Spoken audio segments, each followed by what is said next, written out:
And we are live. Welcome to the second session of Adventures on the Outer Rim, the Red Hand of the Empire. A number of years have passed since the first episode. The date of this session is 2BBY, that's before the Battle of Yavin, the events portrayed in episode 4 of the Star Wars film franchise. We join our would-be Inquisitors, trained from very young ages by Lord Vader himself, to form an elite cell of Inquisitors known as the Red Hand. We begin this session with our Inquisitors stood on the deck of the Imperial Star Destroyer Devastator in orbit of the planet Dathomir. The Dathomiri system was once home to a primitive sect of dark-side force users, which you would have all been trained to know as the Night Sisters.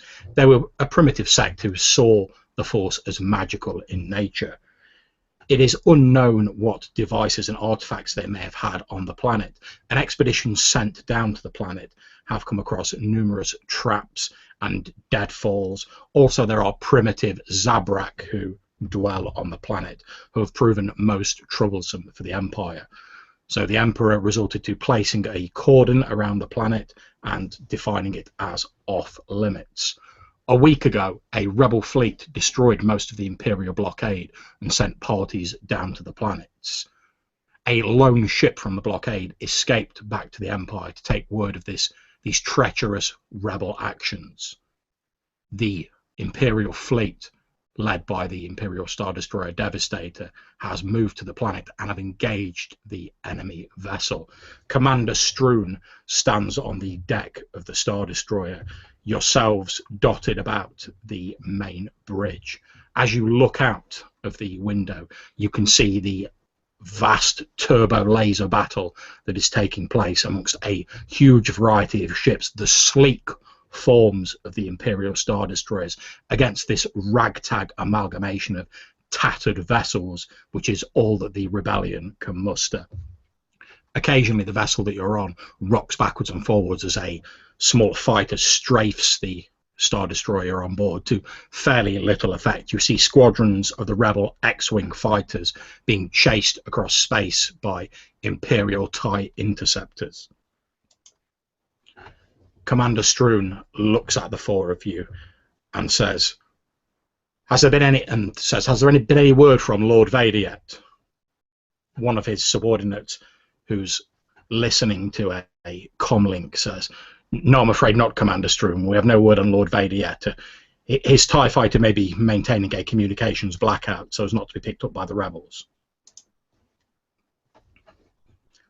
Where are the four of you dotted about on the vessel? Each of you in turn, I'm going to ask you to introduce your characters and say what your character is doing at this point in time as this huge space battle rages around you.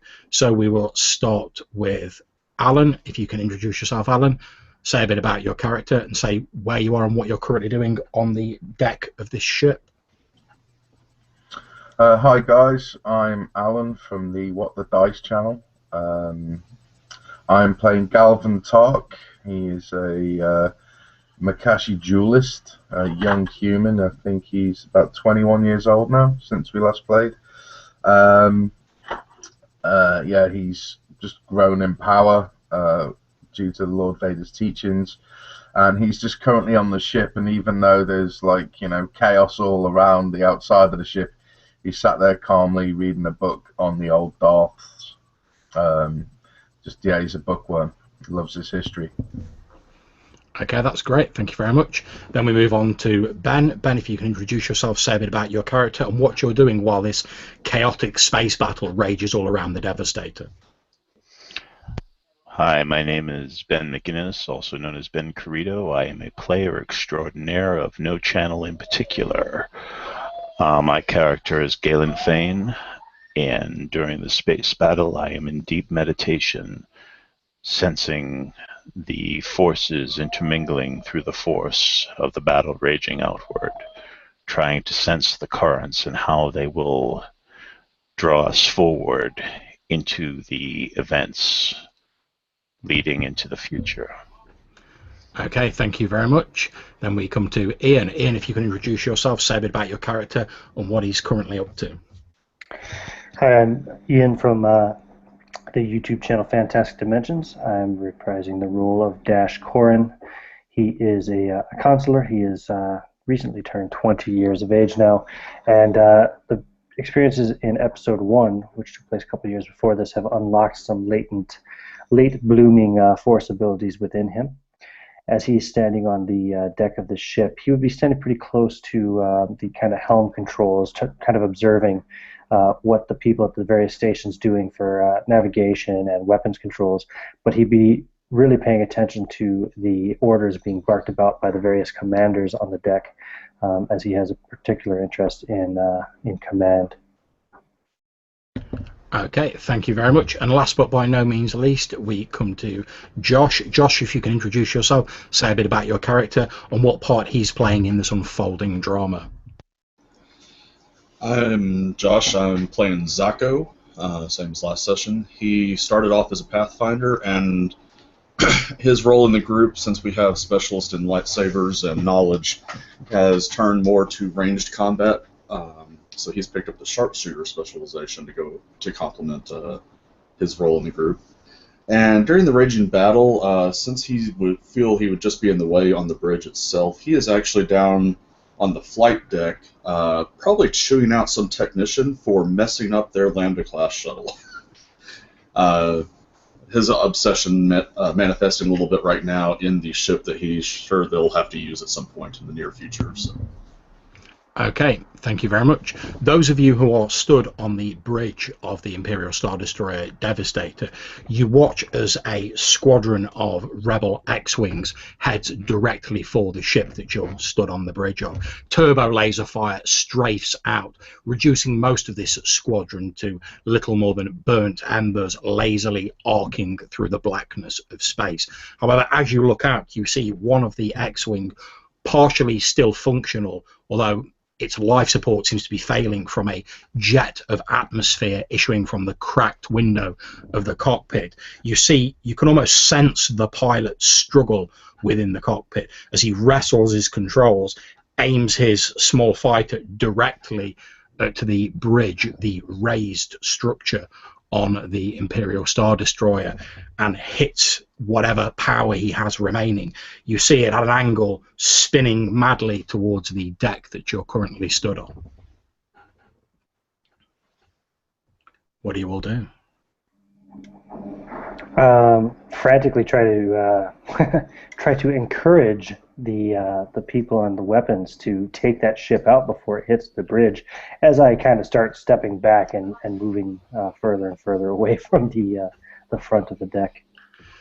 Commander Strewun, in an imperious voice, turns to his subordinates and says, "You heard the Inquisitor. Train all of the weapons on that vessel. I want that taken out of my sky." At which point you see like a of red lasers head out towards it.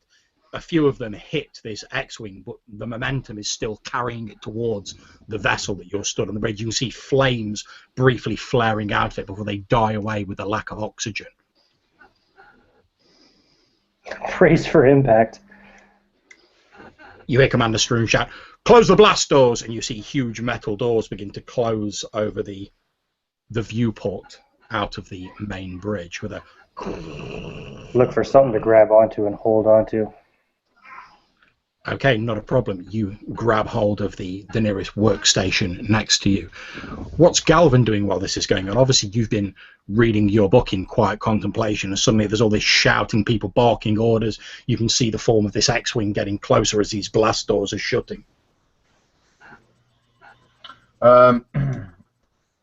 He sighs, kind of like in irritation that he's having to put his book down. But he'll just like calmly like close his book, kind of put it in his concealing robes, and yeah, look around, see that everyone's kind of bracing, and yeah, he will also kind of assume a brace position, but he won't kind of panic and go. Aah! He'll just kind of coolly do it. You know, he's a very cool cat. Okay, no problem. And what about Galen? Galen will bring himself back to full attention of the present and will calmly reach up to the bar of a railing near him and brace for impact. Okay, just as the blast doors slide shut in front of you, there's a shuddering impact runs through the commander deck of the Star Destroyer Devastator as this X-Wing collides with it. You're briefly all rocked backwards and forwards as the ship lists slightly to one side. Obviously, Zacho, on the flight deck, you'd have been unaware, save for the howling of several alarms of what's going on the main deck. However, you will be aware when the deck tilts at a slight angle to the left, and you can hear the sounds of people rushing about, shouting to each other. You can see pilots jumping in fighters, launching themselves out of the hangar bays. I'm going to reach out with the force using my sensibility just to try to get a sense of the emotions of my fellow Inquisitors. Basically try to figure out if they're panicking or if they seem to think things are in hand, and based on that reaction, that'll kind of determine what he does. Okay, I won't make you make a roll for that.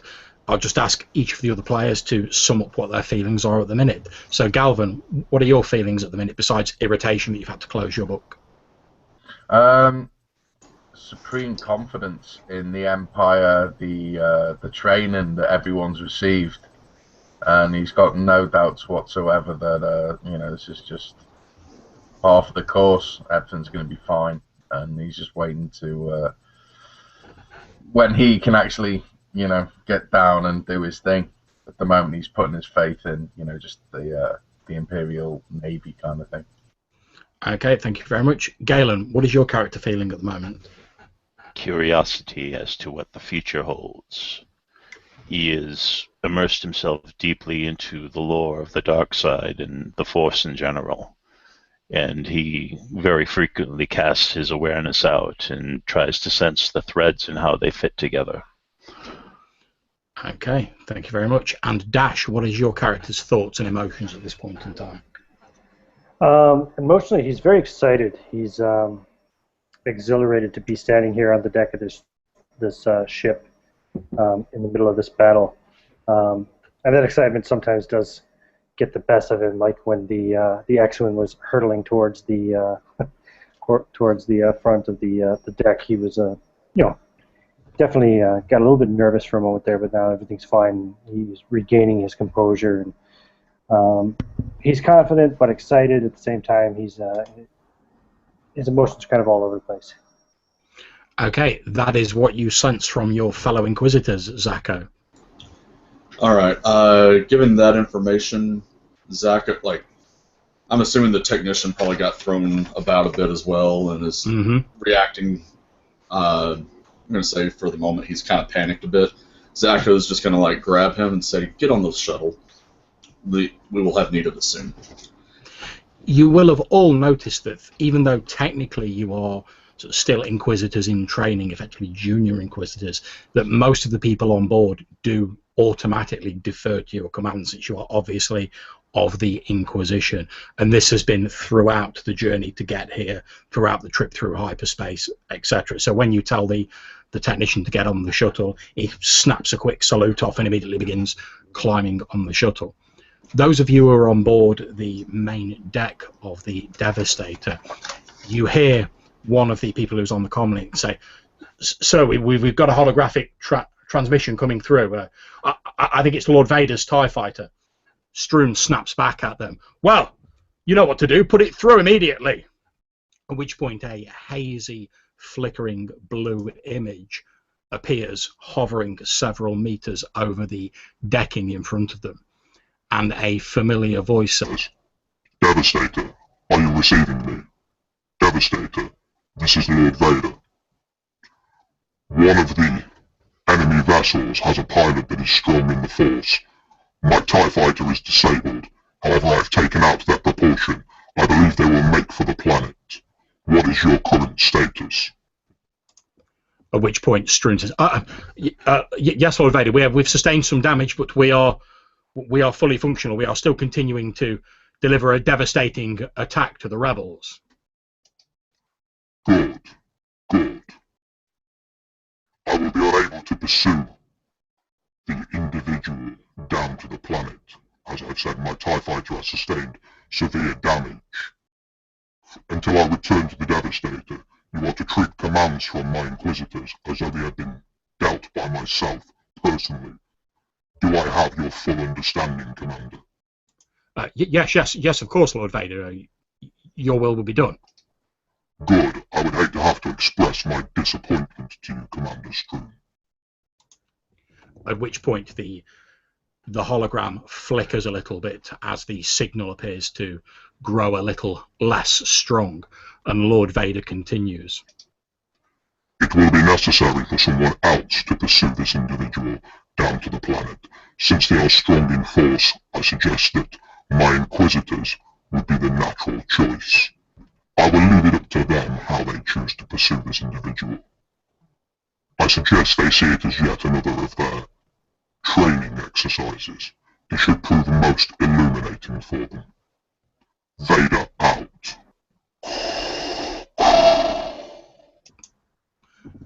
And the hologram flickers and disappears, leaving a quiet hush to fall across the bridge of the Devastator. You notice that Commander Strewn, when Lord Vader mentioned becoming disappointed with him, has gone a little bit pale, and beads of sweat have broke out on his forehead that he dabs away with a small handkerchief. He then turns round to the three of the Inquisitors who are on the deck of the vessel and says, well, as Lord Vader said, we are to treat any commands coming from yourselves as though they were delivered by him personally. What are your orders, Lord Inquisitors? Do you have a lock on that vessel that he was pursuing, the one that's heading towards the planet with the disabled thrusters? He leans to one side and claps one of his lieutenants on the back. The lieutenant fiddles with the controls and then says, yes, it appears that Lord Vader has dealt it some severe damage. It's making for the planet Dathomir below. I believe it will be able to land despite the damage. One of its main thrusters is out. Don't lose that signal, and make sure you take note of where it lands. We will need to pursue.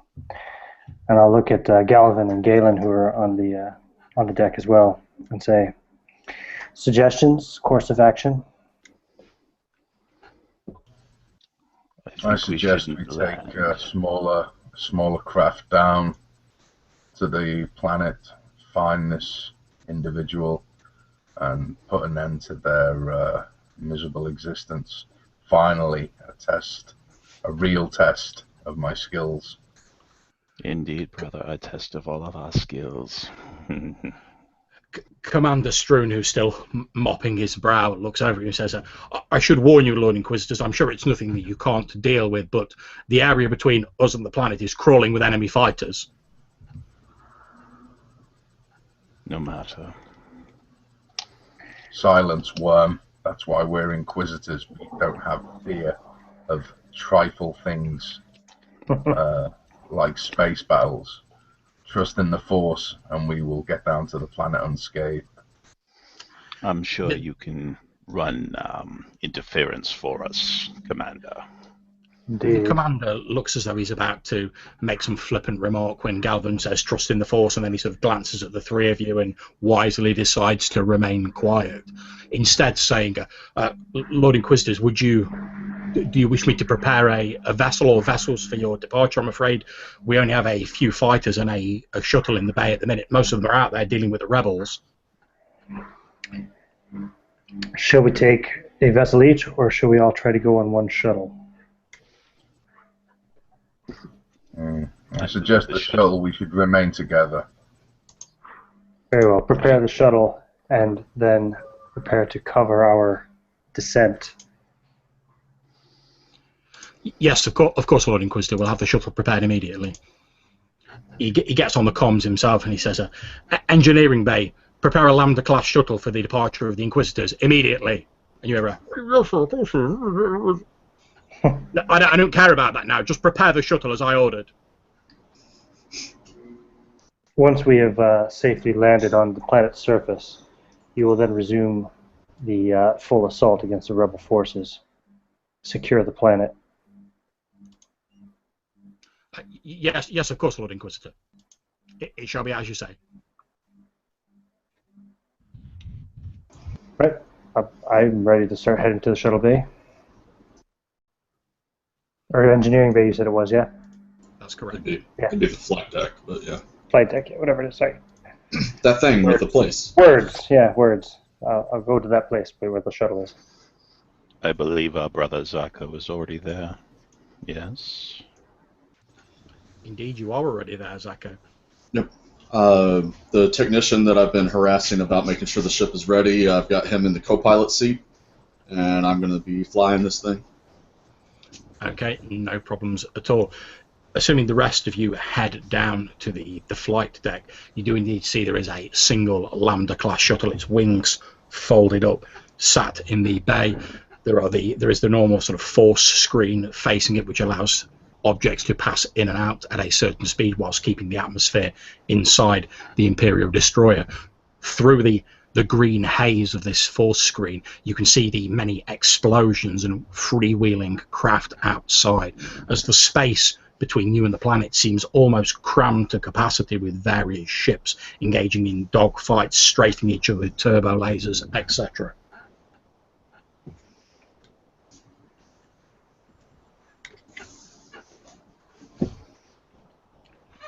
Can any of you who have a particular ability to sense the Force, whether that be a Force ability or not, can you roll me your requisite number of Force dice?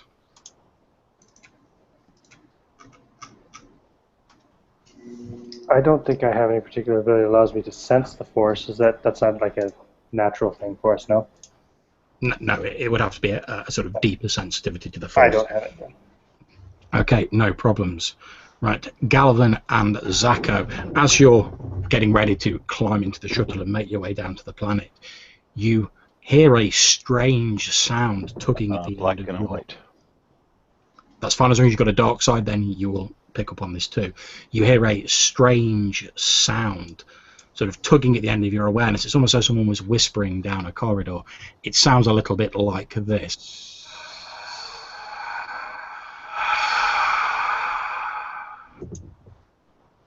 Have we heard or felt anything like that before? You have not heard or felt anything exactly like this before, but you are getting a very strong sense of the dark side at the moment. It appears particularly strong as the Devastator is heading nearer to this planet. All right. Jet will greet the other three Inquisitors on the boarding ramp as they approach, in his normal sort of way, and follow them on board. As the rest of you head down, you see Zako's Vornscar companion, this canine with a scorpion-like tail, runs up and greets each of you, having become accustomed to your presence in the time that you've all been working together, then turns around and begins heading back towards the shuttle that Zako's climbing into.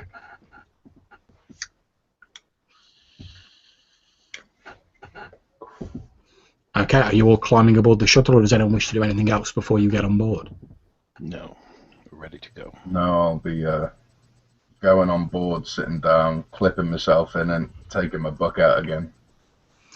Okay, as you all climb on board, you can see a rather nervous-looking Imperial technician wearing the slate grey uniform of the Empire. He's sat in the co-pilot seat. He's shaking a little bit, looks quite nervous as you all climb on board the shuttle, and Zako jumps into the main pilot's seat. You can see he's trying not to show it, he's gripping the controls, but there's a slight shake to his hands as he does so. You, technician. Yes, Lord Inquisitor. Yeah, I have been trained by the Imperial Flight Academy, Lord Inquisitor, sir. Although it's not my main area of expertise, I'm a technician. You look quite nervous. Well, yes, sir. And he sort of, you see him look out of the front viewport of this Lambda-class shuttle beyond this force screen out of the hangar bay, where you can see these many explosions, but flaring into life briefly and then disappearing in space as huge and tiny forms of various ships move around the Devastator. Find something else to do. Give me your seat. Hang on, before Dash says that, Zacho laughs a little bit and says, "Don't worry. We'll insert the technician's name here. Phil. Don't worry, Phil. You're on the safest ship in the fleet at the moment." And looks back to Dash. "I picked this one out for the assistance, so we have someone to stay with the ship when we land. And he was the one responsible for the care of our shuttle. So if there's anything wrong, wanted to have him handy." Good. Well, in the meantime, he can take another position and he can make sure to keep the deflectors running at full optimization. I'll co-pilot if you don't mind. Yes, of course, Lord Inquisitor. I'll retire to the main area of the shuttle, and as Lord Zacho says, I'll make sure that this ship is secure and safe while you're away from it. And he salutes you both and vacates the co-pilot's seat, moving into the centre part of the shuttle where Galen and Galvan are. And he sits down, maintaining a noticeable silence on one of these benches that run the centre of the Lambda-class shuttle, occasionally glancing nervously at the imposing forms of the two Inquisitors sat on the side of him. I just got this mental image of, like, you've got two football players that have gotten in a fight or something, and they're sitting in the principal's office on one bench, and, like, the nerd who's there because he's getting some award is sitting waiting as well. And he just looks more nervous because they look like they're about ready to beat him up in his mind. He does indeed look very nervous. So I presume you're taking the ship out, Zacho, is that correct? Yes, I'm also going to, as we're ready to launch, I'm going to message to the flight deck and you said there was a couple of other fighters still in the bay. Basically, there are two types. Orders for them to escort us to the atmosphere and then to follow whatever orders they need to follow from there. So, like, basically we get our flanking wings, if that makes sense. You hear one of the pilots say on the comms link, say, "Who is this?" Inquisitor Zacho. "Oh, my apologies, Lord Inquisitor. Yes, of course, we will provide fighter escort." And with that, raise the wing, or take off and let the wings do their lowering thing. I'll wait to actually exit the bay until the fighters are in position to escort as well. Don't really want to jump into the fray without the fighter escort. There is the typical screaming sound as the two fighters detach from their hangars and head out through the force screen.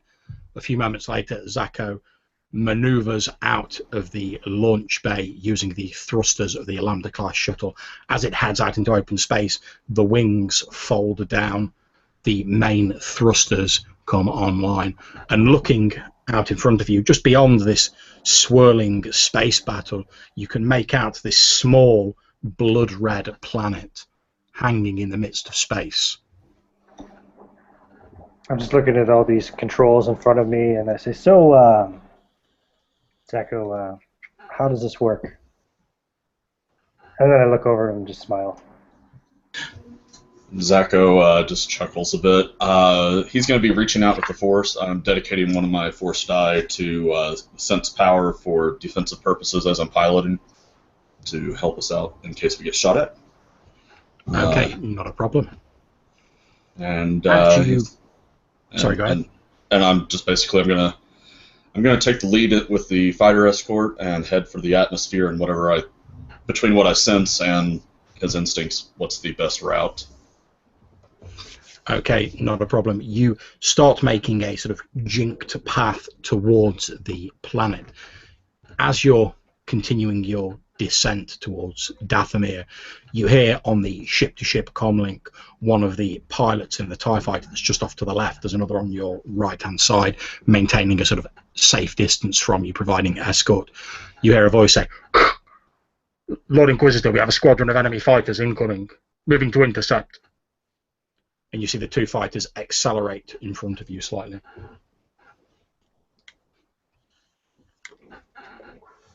There is a flare of laser fire off to your left, and then there's a over the ship comlinks as one of the TIE fighters explodes, spiraling as a fireball into space.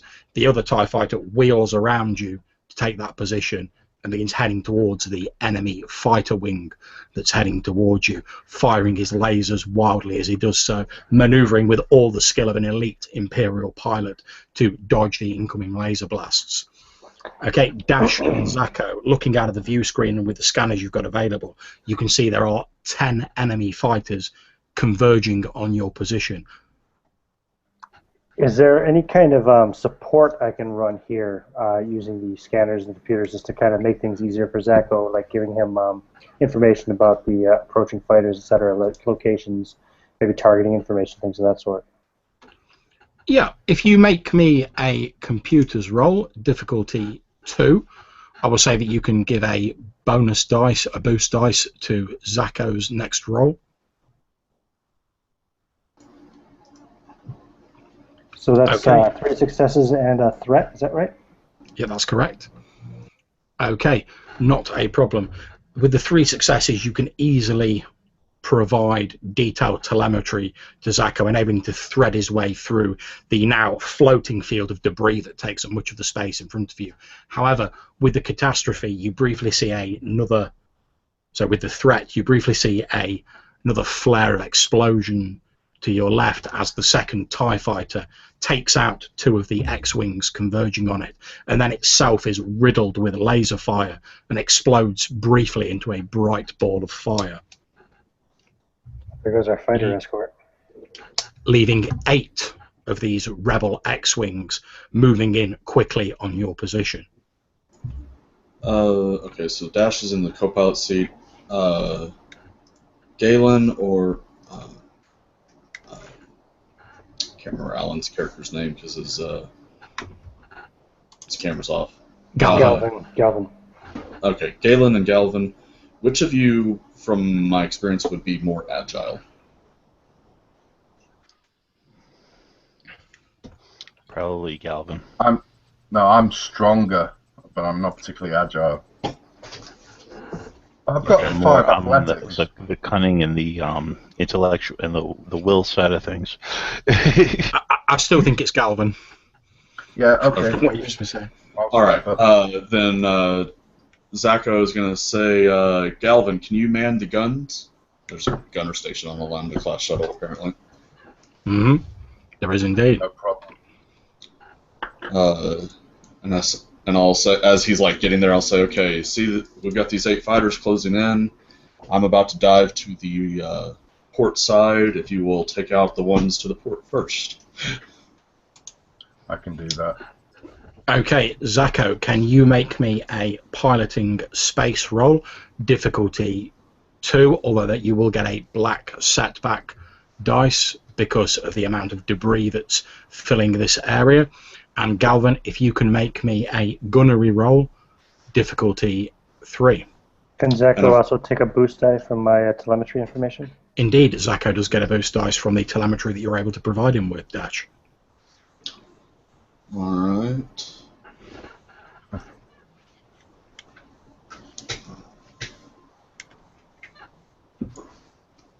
Two successes. Nothing else. Okay, you manage to dodge into a field of debris, making it more difficult for the fighters to actually gain a bead on you with their lasers. However, in doing so, Galvin's fire strafes wildly to one side, chewing up some of the chunks of destroyed vessels floating through space, but not actually managing to hit any of the vessels that are encroaching on your position. Okay.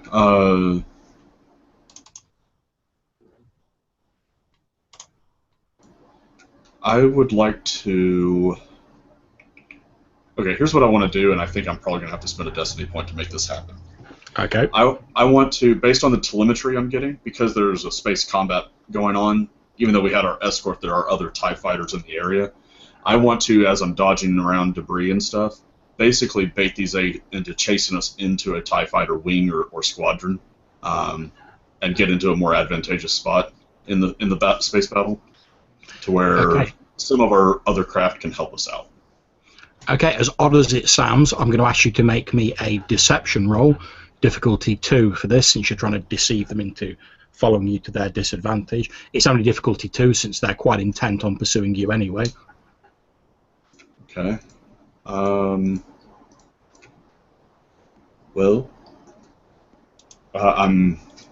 we're using the dark side points, right? Okay. Mm-hmm. I'm going to use a destiny point to give myself a upgrade here. Okay, go for it. Triumph and advantage, but not success.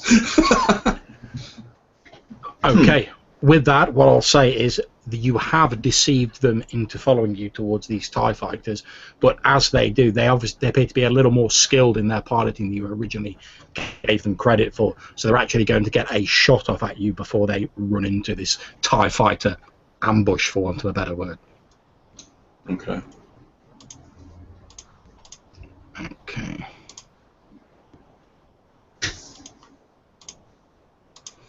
Okay, laser fire ripples across the side of your Lambda class shuttle.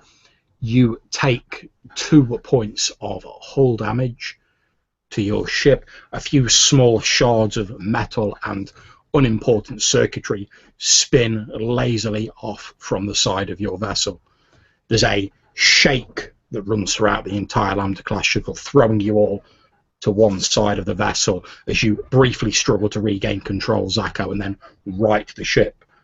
As the X-Wings are closing in on you, you jink around a large spinning piece of a rebel vessel, and as they follow you, you see a wing of 15 TIE fighters closing on your position. The X-Wings begin to try and turn round or head into deeper debris to avoid this, but the X-Wings have no chance of avoiding these TIE fighters, who are all over them like a rash. The TIE fighters split in half, heading around your vessel and begin pounding the X-Wings with laser fire, leaving you free of their attentions for the moment. The debris is cleared, and in front of you is this small blood-red orb of Dathomir. All right, at that point I will be making a beeline as safely as possible to the planet. But over the comm chatter from the space battle, I'm going to take note of the squadron number of that squadron. Okay, no problems. You quickly get their ship's ident on your records.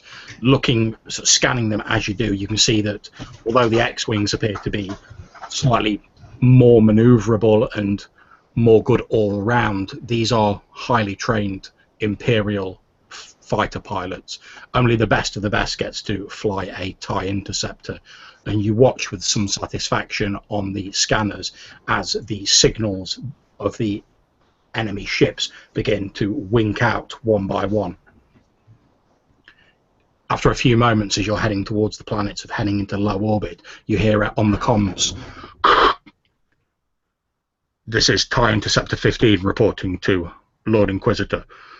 Do you have any further orders? The enemy have been taken care of, sir." Rejoin the fray. We will see you soon. Understood, sir. Good hunting. And with that, the comms break as you head into the atmosphere of Dathomir. It's a red planet shrouded in mist and an unhealthy looking jungle canopy that appears to spread over most of the planet, with dark black leaves that have an unhealthy slick look to them as you begin diving down towards the planet. And there, for your delectation, is an image of what it looks like. Nice. I'm going to get close to the surface so that any ships that would follow us would have a hard time following us, but then look to dash, bring up the telemetry that the Star Destroyer is providing for us, tracking our quarry. I will do that. Do you want me to roll computers check for that? That's not a problem. I don't need you to make a roll for it, since you've already got a link with the Imperial Star Destroyer Devastator. You can see from the telemetry it's provided that the enemy vessel appears to have set down in a small clearing in this jungle that's about 20 clicks to the north of your current position. There you go. I have it there. Is there anything that I'm seeing on the scanners that would dissuade me from just going closer to land?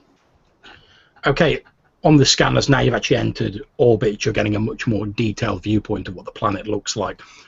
About 5 miles to the west of where this clearing is located, you're picking up a number of what appear to be small structures, very primitive in construction, effectively huts or small buildings. And then another couple of miles to the north of the position of the clearing, you're picking up a strange sort of oblong structure, almost like a ziggurat, I suppose would be the best way of describing it. However, your scanners are having some difficulty penetrating the actual ziggurat structure. All right. In that case, well, I'll get as close to the projected landing spot of the of our quarry as possible. If possible, land in the same clearing, since I don't know that he would have a weapon big enough to injure the Lambda as we land. So. Okay, no problems. As you're heading down towards this canopy, the trees scrolling past you at a rate of knots as you encroach on where this small clearing is, there's suddenly a boom from the Lambda shuttle, and all of the instrumentation panels in front of you go dark. The nose of the Lambda-class shuttle tilts downwards, although you're still being carried forward by your momentum. Any sign as to what just happened to the instruments? I'll be practically trying to restore power. As you're sort of trying to restore power to the instrumentation, Dash, all of you who sensed the strange whispering earlier, you hear it again, only this time it's much louder, whereas before it sounded like someone was stood down a corridor whispering to you. Now it's almost as though someone was stood right behind your shoulder whispering into your ear. But it's a strange, far-away voice with an odd language that doesn't mean anything to you. It's almost sounds more than words. Do any of you hear that? Hear what? The voices, the whispering. I hear it. Is it, as Darkseid users, would it be kind of comforting, kind of a crooning sound, like it entices us, or does it kind of make us feel apprehensive? The sound itself is not particularly comforting.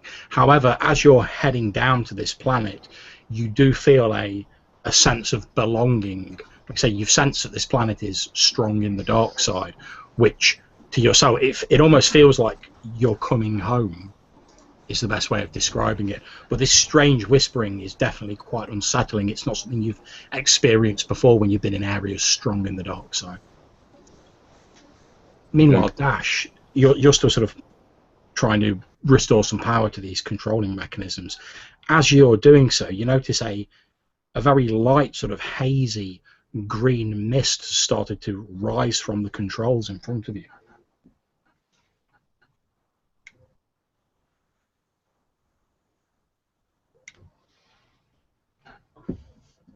Zacho, being in the cockpit, you can also see this green mist rising out of the control panels.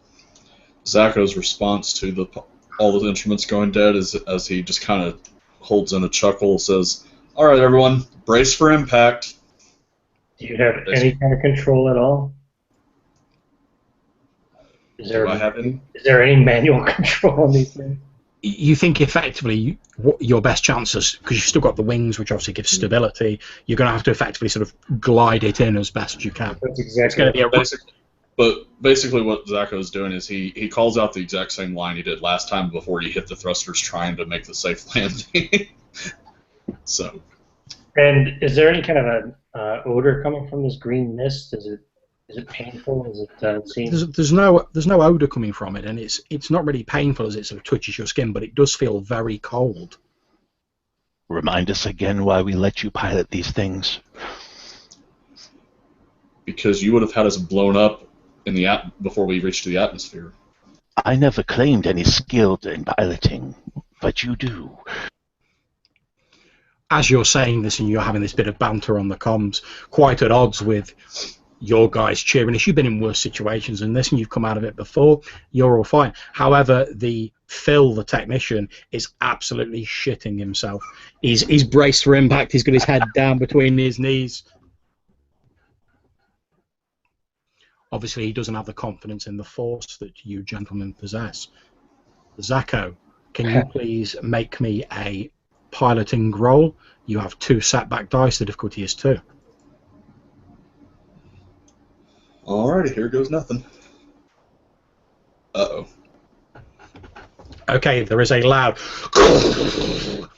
as the Lambda-class shuttle dips down, chewing its way through several score of the trees, throwing vegetation and foliage all up around it, and effectively drills itself into the soft dirt of the Dathomir soil, which is more like a sort of swamp or a quagmire than solid ground. There's a loud as it comes to rest in this swampy mud.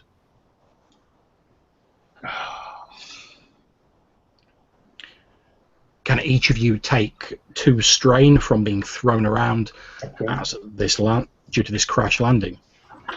I was belted in. Still want me to take 2 strain?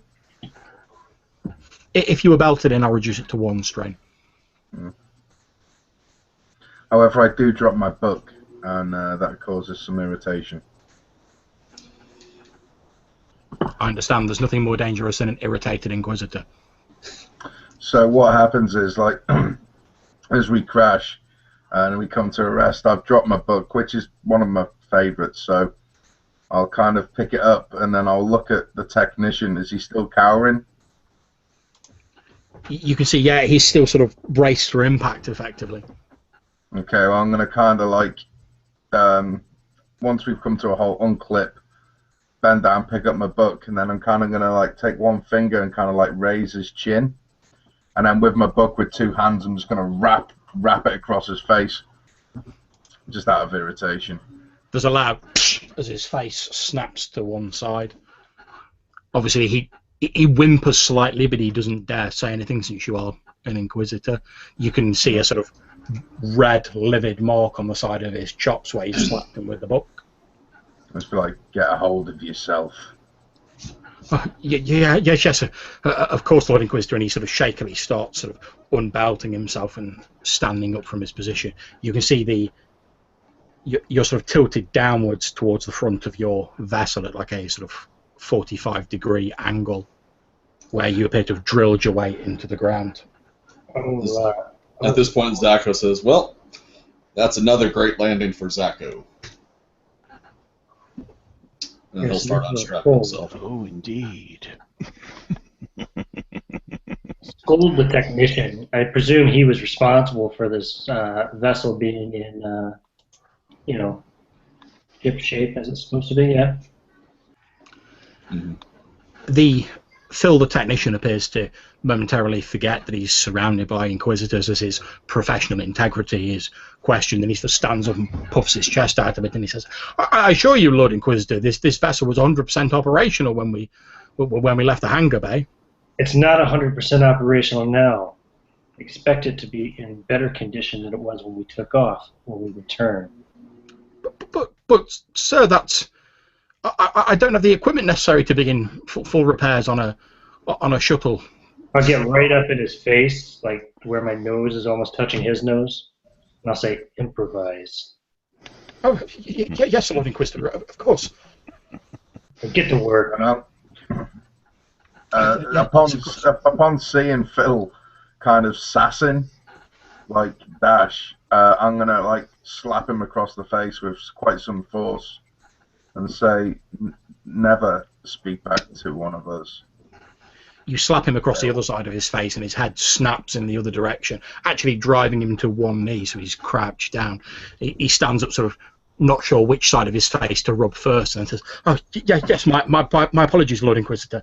And he immediately runs to where there's a sort of makeshift engineering kit on one of these stations on the shuttle, and he starts frantically searching through it, trying to find any means to perform this impossible task that you've given him. Okay, I'm satisfied with this response, and I'll just turn my attention from it. Zacho, meanwhile, is unstrapped from the cockpit and starts towards the back and hits the control to lower the ramp, which puts it probably parallel with the Earth, since we landed at such a weird angle. You're all so violent with the help, brothers. Well, let's go find the quarry that Lord Vader wanted us to find. We can deal with this problem later. As the door hisses open, this warm, fetid air of this swamp-like planet gusts into the Lambda-class shuttle. You immediately feel the temperature rise by a couple of degrees. Zako will motion the jet for him to head out and lead the other three out, basically. And You notice that Jet is crouched down, his hackles raised, and there's a low "Arrgh" emerging from his clenched fangs as he sniffs the air outside the vessel.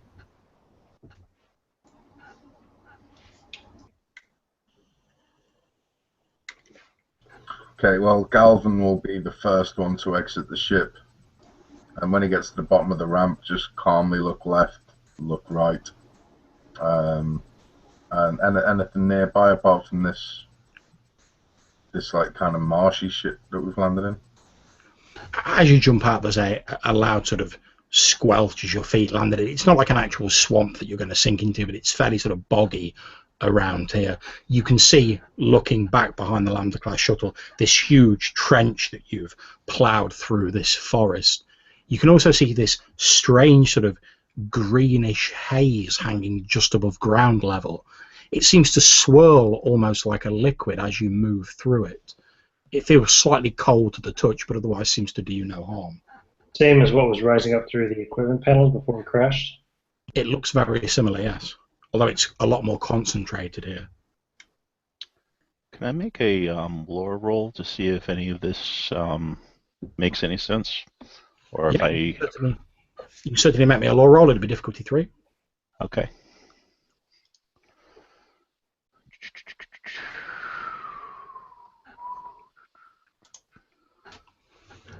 Okay. I also bet one's got an advantage. Yeah, no problems. All right.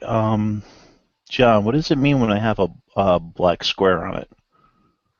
It basically means that if I gave you a setback dice, you could remove that setback dice. Oh, okay. Okay. Are you using the same dice roller as we are? Because I'm not seeing your rolls coming up. I think I am. I'm using the beta, right? Okay. Yeah. I'm not seeing it either, but just tell us what you've rolled. It's fun.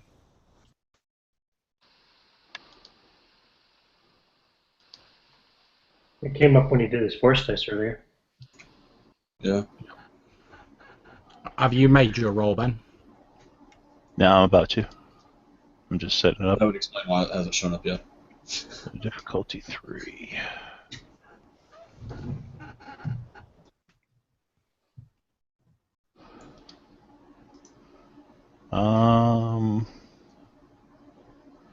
One failure. So no, I know nothing. Okay, since there's been a blockade around Dathomir for quite some time, any information coming out about it has been tightly controlled, so you don't really know anything, Galen. However, Galvin, you vaguely remember hearing some rumours in the Inquisitorium that this sort of primitive society of force witches who once existed on this planet before they were wiped out somehow used the natural dark side energies that pervaded their planet. Although you don't really know any details. Like I say, information's tightly controlled. Okay. You said the air's kind of like fetid, unpleasant to the nose. That's correct. Okay. As you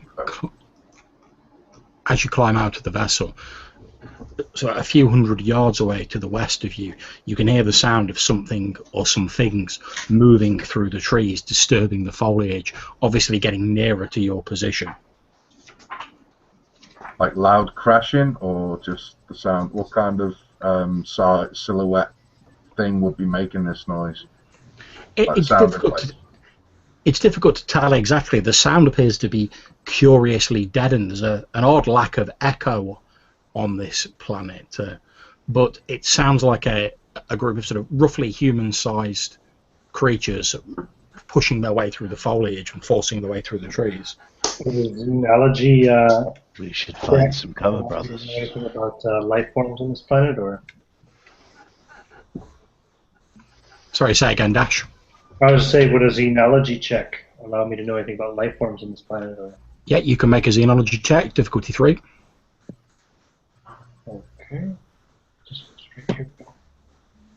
Nope. Could I do that as well? Yep, go for it. Same difficulty. Yeah. Success and a threat. Okay, Galvan, you vaguely remember that there was also supposed to be some primitive Zabrak who lived on this planet, but the Imperial's forces' main focus was on these Force Witches, so there's fairly little known about them. Okay, well, am I the only one who got off the ship? I know I jumped down first. I don't know if everyone... But regardless... Jet's not there as well. No, I forgot to say I followed. Okay. Well, I'll just say... sounds like we've got some company, comrades. And I'll just kind of like take off my sword. Indeed. I draw my hold-up blaster. Perhaps we should find some cover. And Okay. surprise. Zach is going to be the last one to exit the ship, and as he passes the technician on his way to the exit ramp, he puts a hand on his shoulder and says, "Start with the communications, because it may be easier to replace the ship than repair it before we get back." Yes, of course, Lord Inquisitor. I'll get straight on it. And then move on his way. Get to the top of the ramp, and since everyone else is drawing their weapons, he will draw his hunting rifle and hop down as well. Okay, not a problem. At this point, can I ask you all to make me cool rolls for your initiative? Cool. Yep, since you are aware that something is approaching. I thought cool's with we got ambushed and vigilance was... No vigilance as if you're unaware. Oh, I've got it backwards in my head, okay. Is that difficulty 2? It's no difficulty, it's just a straight roll. Or just a straight roll? Okay.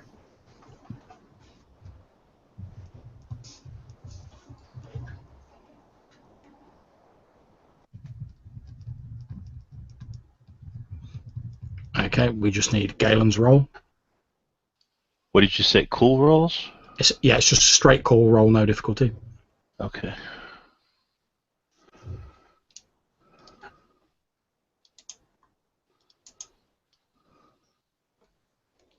Okay, success and 2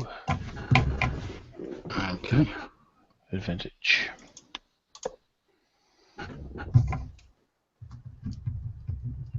Okay, Galvan, as the first out of the ship, with your roll, you get to go first. You can still hear this crashing getting closer, and you can just about make out a number of humanoid figures making their way towards you.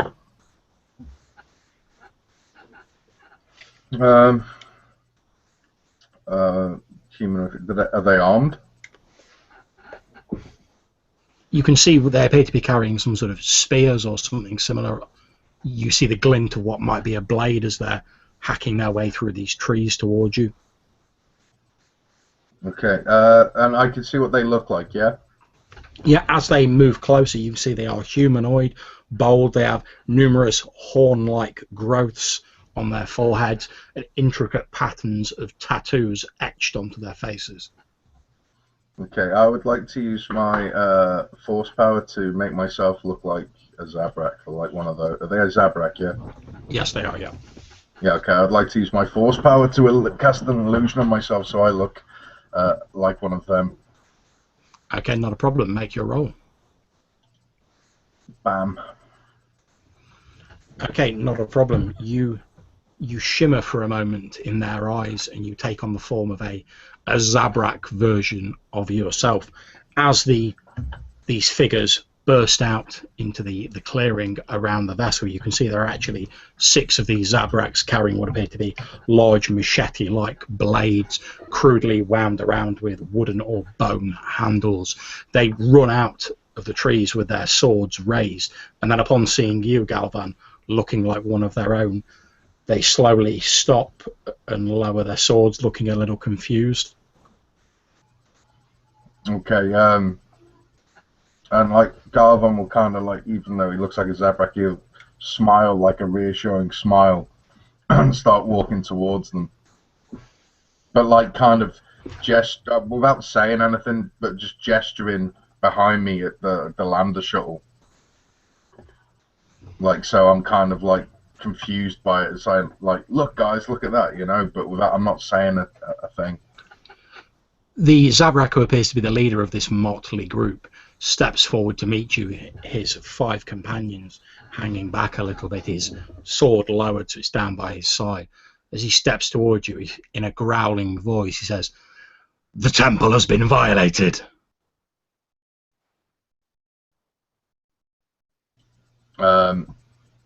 At which point, is he within like kind of melee range now?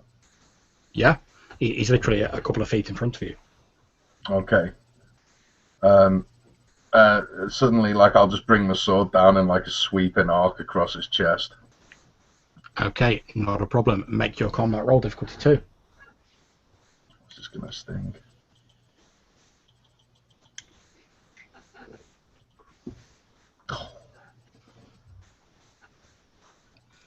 Okay, feel free to narrate how you rather spectacularly dispatch this lead Zabrak. Okay, so yeah, I disguised myself as a Zabrak, and when they saw me and they kind of lowered their weapons, I kind of like smiled reassuringly, but was gesturing at the lander shuttle as I walked towards them, and then yeah, just suddenly in like a blinding attack, you know, just out of nowhere, just bring the sword down diagonally across his chest, and pretty much nearly cleave him in two, and he just kind of collapses to the floor. And then I'll kind of like go into like kind of a Makashi stance, you know, like so he's ready to engage the other opponents. Indeed, he topples backwards to the ground, almost bisected in two, as you said. A look of brief surprise flickering across his face before his eyes go dull and he topples with a squelch to the ground. Seeing this, his 5 companions immediately leap on you, swinging their weapons.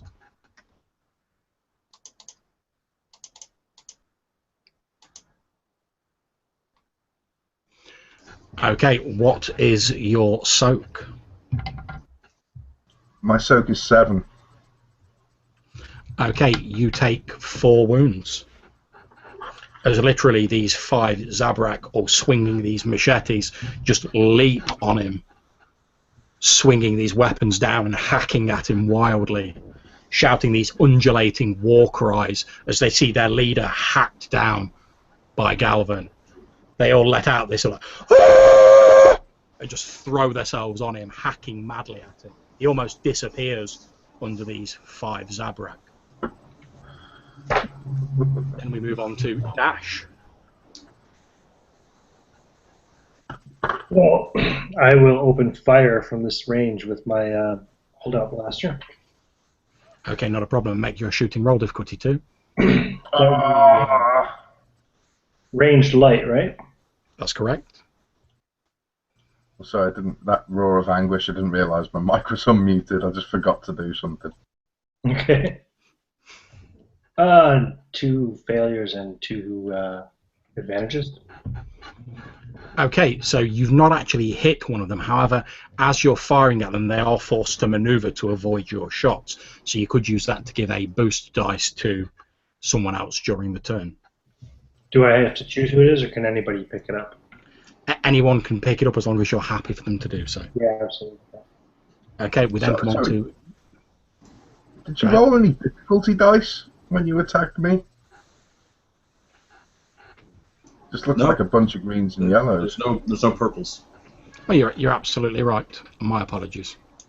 And if that being said, you're going to have to re-roll your attack. I would like to... Just add purples. What else do you have? Do you have a defense rating? Okay, I've rolled the 2 difficulty. Reduce your wounds by 1. Yeah, I've got a 1 melee defense rating as well. Oh, that's a setback die. Or, yeah, it's melee, so yeah. Okay, so reduce your wounds by 1 and we will carry on with Galen. Okay.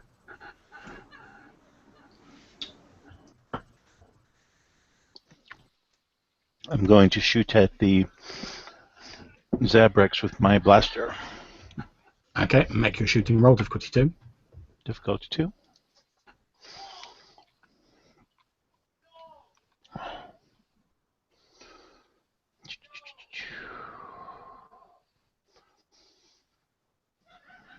Alright, where are you?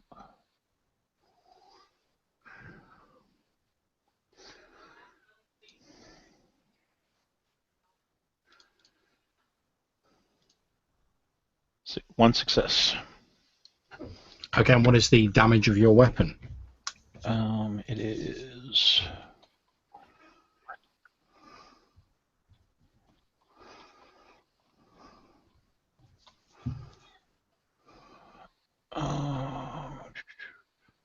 Five.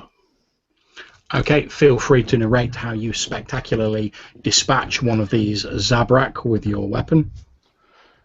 Okay, seeing them dogpile upon Galvin, I train my weapon upon the closest one, pull the trigger, seeing the bolt of plasma cut through the air and impact upon his head, making it explode like a ripe melon. His smoking body falls to the ground, twitching a few times. There's a brief, and then as this Zabrak's head explodes and he topples to the floor. And last but by no means least, we come to Zaka. Now, Zaka, I'm also going to ask you before you do your main action to make me a perception roll, difficulty 2. Alright, this is for Jet, I assume. No, it's for yourself. Oh, for me? Okay. Let me find However, I will give you a boost dice because of Jet. Okay, so let's see here. Boost die. Difficulty 2, you said. What is my perception?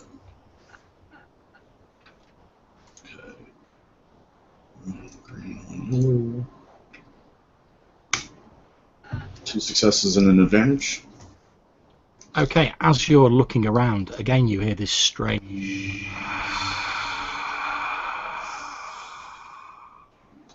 And you notice that the mist around the fallen bodies of these 2 Zabrak appears to be sort of almost seeping into the bodies through their mouths, their ears, whatever orifices remain on their bodies, basically. Can I make the average perception check for Jet to detect force-sensitive creatures in the area? You certainly can.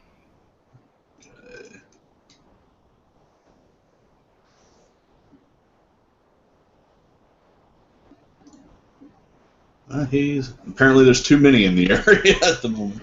It seems to, obviously you've got a long experience and a close bond with Jet. The way he's sort of circling and prowling around, sort of sniffing the air, and certainly it's almost as though this entire area is saturated with the force. It seems to be confusing his highly attuned senses.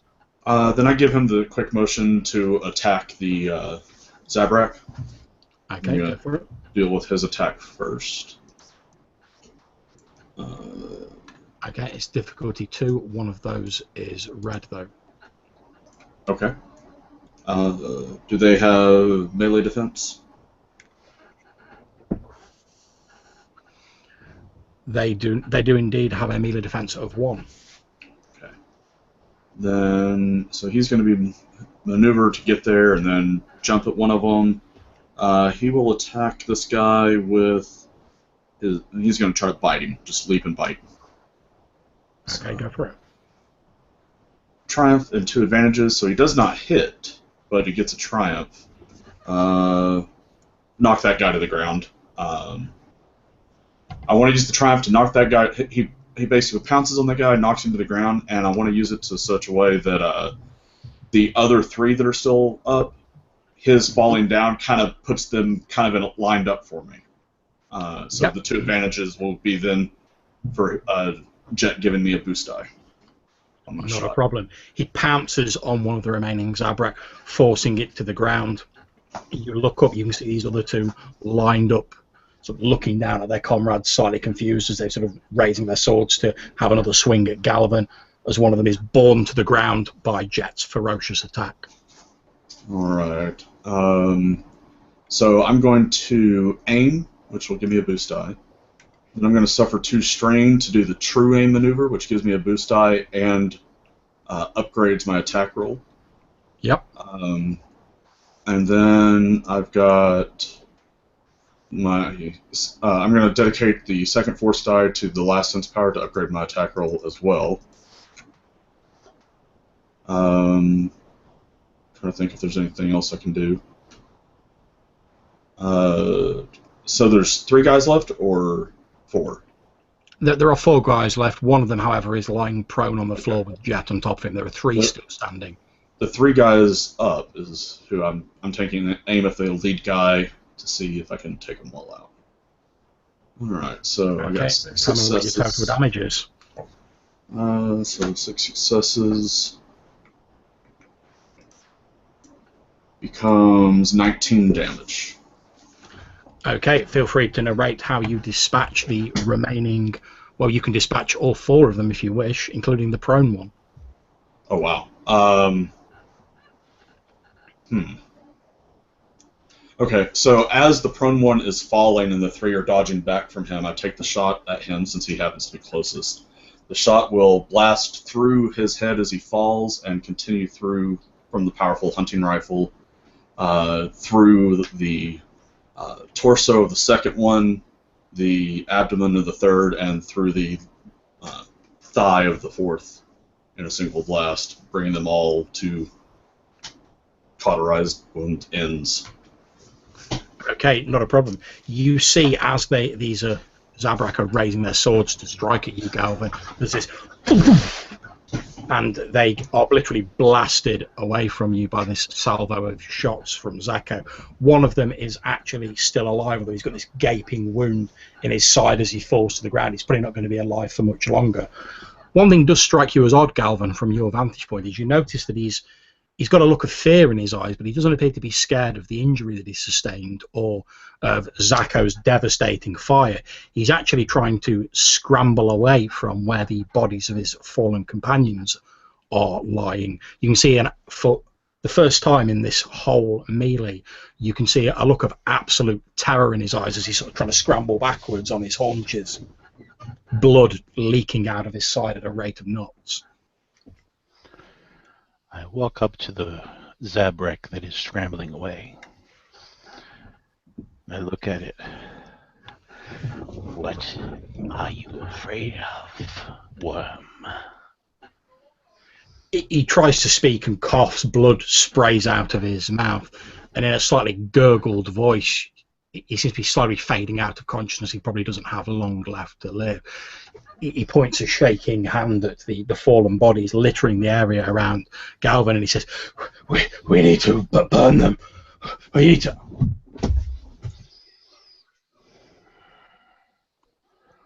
Too bad.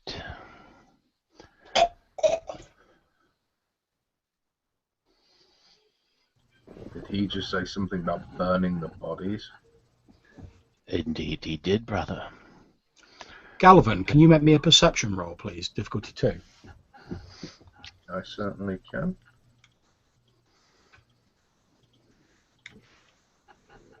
Wash. Okay, not a problem. As you're sort of picking yourself up, Galvin, you're surprised when you feel a cold, clammy hand grab hold of your leg, and looking down you see the headless body of the person that was rather spectacularly dispatched by Galen, with its hand clamped on your leg as you stare down into the ruined stump of its neck. Galvin will just kind of exclaim, "What the hell?" and just chop the hand off. Okay, not a problem. I won't make you make a roll for that. You quickly, and the hand falls off. Those of you who are in the area now, you can notice that all of the rest of the bodies that are lying about, including the recently deceased Zabrak, appear to be twitching slightly. small tendrils of this mist, this green vapor emanating from them. Any kind of a knowledge skill I can roll to... have you ever heard of anything like this? It seems like this mist is reanimating these bodies. Oh yeah, you can make me a law roll, difficulty 3. Okay. If anyone else wishes to do that who has law, obviously feel free. All right. 2 success. 1 success and an advantage. Okay. Anyone who gets a success on this roll, you've not heard of something precisely like this. It is known that people who are particularly strong in the Force, or places that are particularly strong in the Force, can sometimes manifest almost an identity from the energy of the Force, although you've not heard anything about the Force being used to reanimate dead flesh. Yeah, 1 success. Yep, you will also have heard that, Galen. Okay, Galvin will turn around to address his companions and say, I don't know about you, brothers, but I'm sensing a strong sense of the Force here. We need to dispatch with these corpses. Something is going on with them.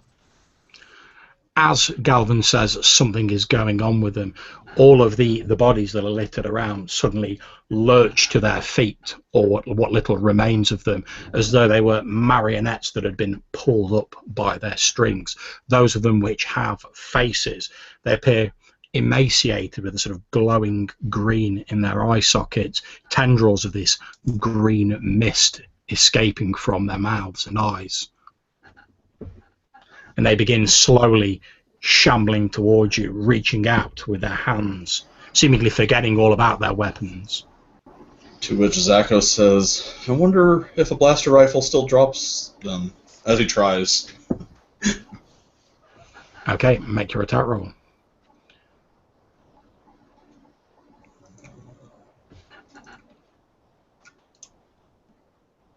Triumph, 2 successes, and an advantage. Okay, how much damage would you be doing? That would be 15 damage. Okay. Yeah, 15. Or Not a problem. It's 13 base. I can't remember. Do you count the 13 as the first success, in which case it'd be 14? Yeah, it'd be 14. Okay. Okay, you launch a salvo of fire, pretty much reducing these creatures, these animated corpses, to a dismembered collection of scorched body parts, removing any danger that they may have posed to you. However, it's with some grim fascination you notice that even the severed body parts are still twitching where they've fallen on the floor.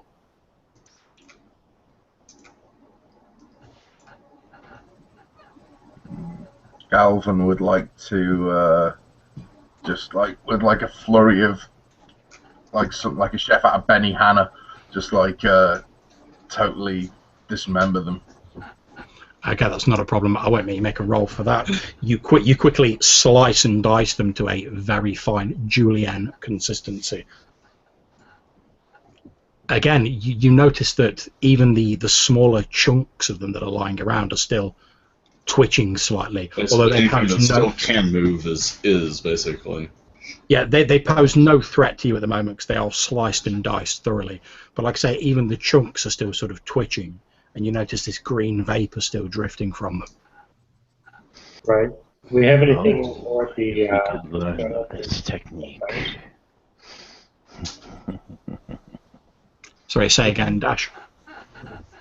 I was just wondering, do we have anything aboard the shuttle we can use to start fires? I do. Well, there's certainly fuel on board the shuttle.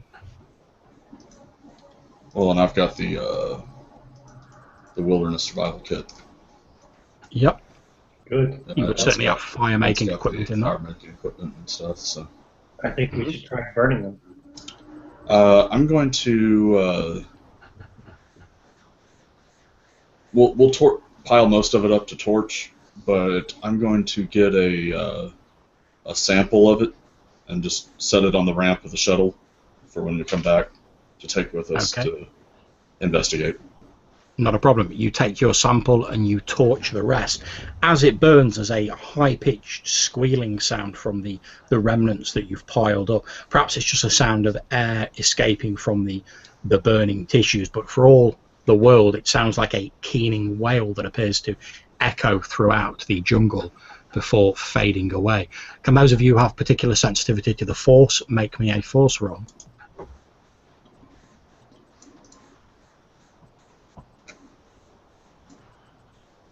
Is that Force perception? Dark, the true light. Mm-hmm. Okay, any of you got dark side points on that roll? For a few moments, as the dismembered remains of these Zabrak are burning, the mist drifts out of them, and for just a split second, it appears to coalesce into a vaguely humanoid shape before dispersing into nothingness. And you hear this whispered voice say,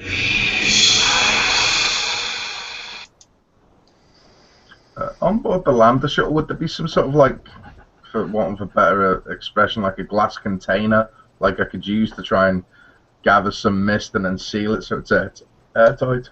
yeah, I don't see why not. In fact, as you look across towards the Lambda shuttle, you can see Phil with his face pressed up against the viewport window.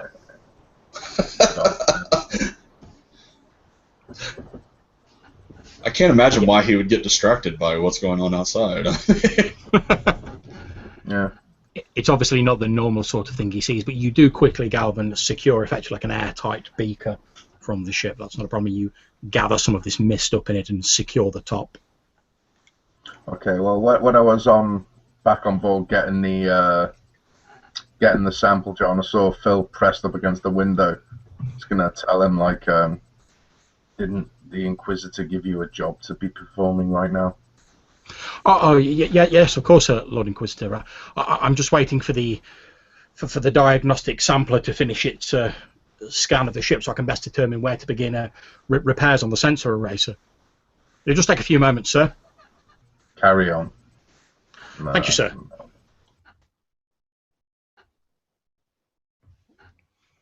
And he continues about his duties, leaving the rest of you. You've got your beaker of mist, Galvin, and the rest of you are stood outside the Lambda-class shuttle in this eerily quiet sort of jungle. You can't hear the sounds of jungle birds and animals that you would expect to hear on such a primeval-looking world as this. And again, this hazy green mist hangs at just above ground level. Is the mist that was burning off of the bodies, did it drift off in any particular direction? Indeed, it appeared to sort of drift off to the north before being lost amidst the other mist. Do we have an idea also? North. I think that should be the direction we search first. That's fair enough.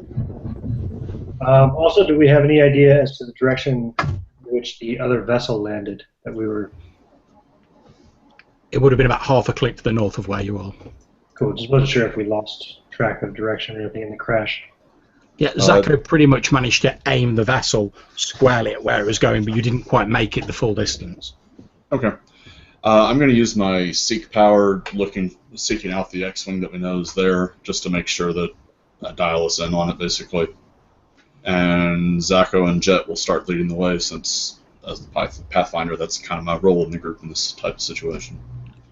Okay, not a problem. You reach out with your sensors, and you can indeed sense where the X-Wing has landed, just to the north. However, you're also sensing death in that direction, and confusion. Okay. And you start leading the way through the jungle. It takes you about 25 minutes to push your way through this thick, oppressive jungle, but it does eventually start to clear out. And in the clearing beyond, you can see this X-Wing that's apparently managed to execute a far more steady landing than yourselves, although you can see that one of the main thrusters on the left rear side of it is damaged. You can also see what appears to be a body lying face down a meter away from the X-Wing. It's wearing the standard reviled orange jumpsuit of a rebel trooper. I'm going to, once again, get my weapon out and start to approach, but I'm not going to get too close to it. I'll follow behind him. Okay, not a problem. As you approach the body, as you get nearer to it, you can actually see that there's a large cauterized hole squarely through where the heart of this person would have been.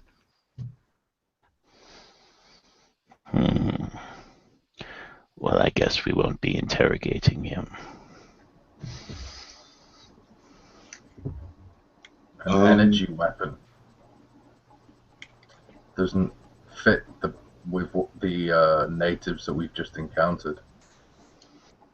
It would seem there are other natives here. At this point, once everyone's kind of in the clearing, I'll get closer and flip the body over to try to see what he looks like or any other details. No problem. You flip him over. He's about 5'4" tall. He has a slightly roughly shaven face. There's a look of what looks like surprise etched on his face. Now you're closer, you can see that the hole that's almost bored through his chest is extremely neat and cauterized all the way through his body. Very much like a lightsaber. Indeed. Okay. An X-Wing is a two-person craft, right? No, it's a one. Just one? This one, however, is a two-person craft. Oh. It's a slightly different model to the one that you're familiar with. Well, that would be something like Zacho would say, no, it's one, and then we go and like look at a cockpit and like, wait, this one is two. You can see that this model was obviously made to carry a passenger, perhaps someone who wasn't quite as equipped to pilot a vessel themselves. You would hazard a guess from the suit and the outfit that the fallen person is wearing that was the pilot. I have a hunch. I'm trying to figure out why he would be killed by perhaps a Jedi or whoever was flying with him. Is he showing any other kinds of trauma, as if maybe he died, then was reanimated, and then killed again by his companion? Now, aside from the cauterized hole where his heart was, there's no trauma on the body whatsoever. Having an intellect of 3, I'm gonna spitball as to what I think may have happened. I'm gonna narrate it to the group. I'm gonna say, brothers, this sense of the dark side that we're getting, would it not be possible if this scumbag was trying to ferry a Jedi Knight away from the space battle? Upon contact with this planet, could the dark side not have warped his precious and noble sensibilities into perhaps killing his pilot? But so fast, do you think it would... Could it have affected him so fast, though? The power of the dark side is strong, you know this, brother. I do, brother. Well, while they're talking out these ideas, I'm going to look at the passenger compartment. And Zacho's trying to evaluate, like he'll even pop down in the seat, basically, looking at it. He's trying to get an idea, because the idea that popped in my head is, what if whoever's in the passenger seat wasn't willing? So I'm going to try to see, does it look like there's actually controls here, or is this just a transport position where someone could have been like manacled up and was being transported as a prisoner? There's no controls on the second seat. All of the control and instrumentation appears to be in the pilot's station. So that's a possibility, at least. It's a possibility, yeah. Okay, Zacho will throw out that idea that it's possible that he was actually a prisoner of the rebels. There's no instrumentation here. There's nothing that would indicate that he would have to have been a willing participant in what's going on. So perhaps there's an ally here? I'm aware of what a lightsaber wound would look like, yeah? Yeah. Yeah, I haven't got one myself, but I've seen enough of them with Lord Vader. We've seen them with Vader and other Inquisitors. Mm. Yeah, without a doubt, this is a lightsaber wound. It doesn't make sense, brother. Why would the rebels be taking a Jedi prisoner? I have a feeling the sense of the dark side is so strong here. I think perhaps he was. I'm not saying that they took a Jedi prisoner. What if they captured an Inquisitor? That is We would possible. know about it. Would we? Surely. I imagine so. Our numbers are tight. We're a small group, you know, a small but distinguished group. Any one of our number going missing would be noticed. I'm going to start looking around to see if there's any signs of any tracks. John, I'm going to use spend 2 of my force points to use sense thoughts, short range, to sense the thoughts around me and see if I can find the passenger if they're within close range. Okay, if you can make me your roll for that, difficulty 2, and Ian, if you can make a survival roll, difficulty 2. Okay, I got 3 dark side, a threat, and 2 failures. And I'm going to use a, what do you call it, destiny point? Yep. So I got 2 successes and 2 threats. Okay, Galen, you, as you reach out, what you're sensing is a great deal of anger and outrage, but you can't lock down exactly where it is. It seems to be coming from all around you. That, I mean, the dark side is thick. The emotion's too strong. I can't. Ah! Whilst Galen's having his episode dash, you look around and you find a confused pattern of footprints in the soft mud around the X-Wing, as though someone had staggered or wandered around it a few times, and then the trail staggers off in a northerly direction. Look, see these tracks? It looks like they went north. They seem to have circled around this ship for a while before traveling on. Maybe they were confused from the crash, disoriented, or maybe, as Galvin has suggested, maybe the planet was doing strange things to their mind. As he says that, any of you who are wearing comlinks, there is suddenly a crackle of static on your comlink, and a familiar deep voice says, Inquisitors, your service is no longer required on the planet. Return to the battle. We have need of you. Acknowledge, Lord Vader. How are we supposed to get to the battle? Zako's going to comlink the technician Phil. okay, you hear a voice there, yes, Lord Inquisitor. Have you contacted the ship and got it transport arranged? We are ready to leave. Yes, Lord Inquisitor. I've contacted the Devastator. Apparently, Lord Vader is still attempting to return to the Star Destroyer. His ship was more damaged than originally thought. He says that I've been told to say that he looks forward to hearing about the success of your mission. Whatever that means, Lord Inquisitor. That's I strange. looked to the other 3. The planet is playing tricks. Indeed. Indeed it is. Thank you, Phil. Continue on. Hang up. Yes, Lord Inquisitor. And he gets cut off. Well, should we follow these tracks? Complete our mission? Yes. I think we've got to. We have no other choice at this point. We also Lord Vader is expecting us, so we should move quickly. Okay, you double time it to the north, and eventually you see this huge ziggurat-style building that you picked up on your sensors earlier, rising high above the tree line. It appears to be built out of a strange blackish green stone. As we get close to that, I will motion for the group to pull to a stop, and I'm going to climb up one of the trees, basically, and with the hunting rifle kind of look through the scope, or with my macro binoculars, either one, and try to get a better view of what's there, what we're approaching. Okay, as you climb above the tree line and you can hear sound more clearly, you can hear a coming from the clearing just outside the ziggurat, and you can see a rather dishevelled, roughly shaven figure holding what appears to be a blue lightsaber in front of it. He appears to be slashing it madly at thickened clouds of this green mist that are drifting all about him. You hear him in a panicked voice shouting, "No, you won't take me back!"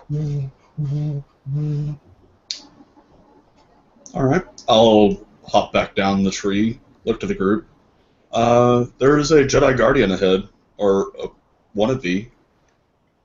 I'm not sure which. Can I do a lore check studying this ziggurat to see if its architecture reminds me of anything that I may have come across in studies? Or You can indeed. Difficulty 2.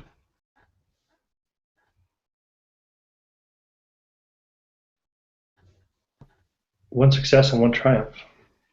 Okay, you know that in the past, when the Force was less well understood than it is now, and it was seen as a mystical sort of energy, that certain more primitive species built structures to concentrate the power of the Force in a particular location. And one of the designs that you've seen on sort of ancient data pads and records was of a similar ziggurat construction as the building in front of you. Okay, I'll explain that to everyone.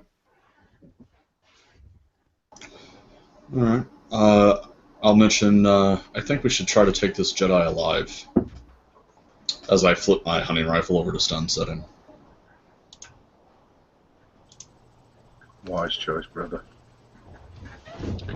Okay, as you've all got a bit closer, you can now all hear this Jedi shouting, "No, you won't take me back." You can hear the of his lightsaber as he slashes madly at the mist, which appears to have thickened quite substantially in the area around this ziggurat, almost as though it was being drawn towards it.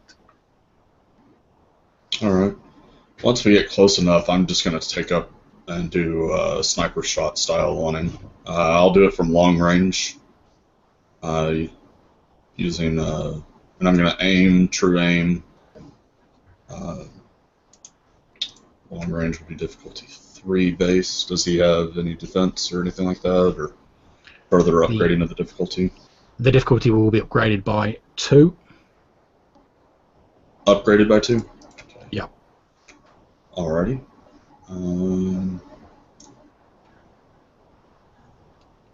There's nothing.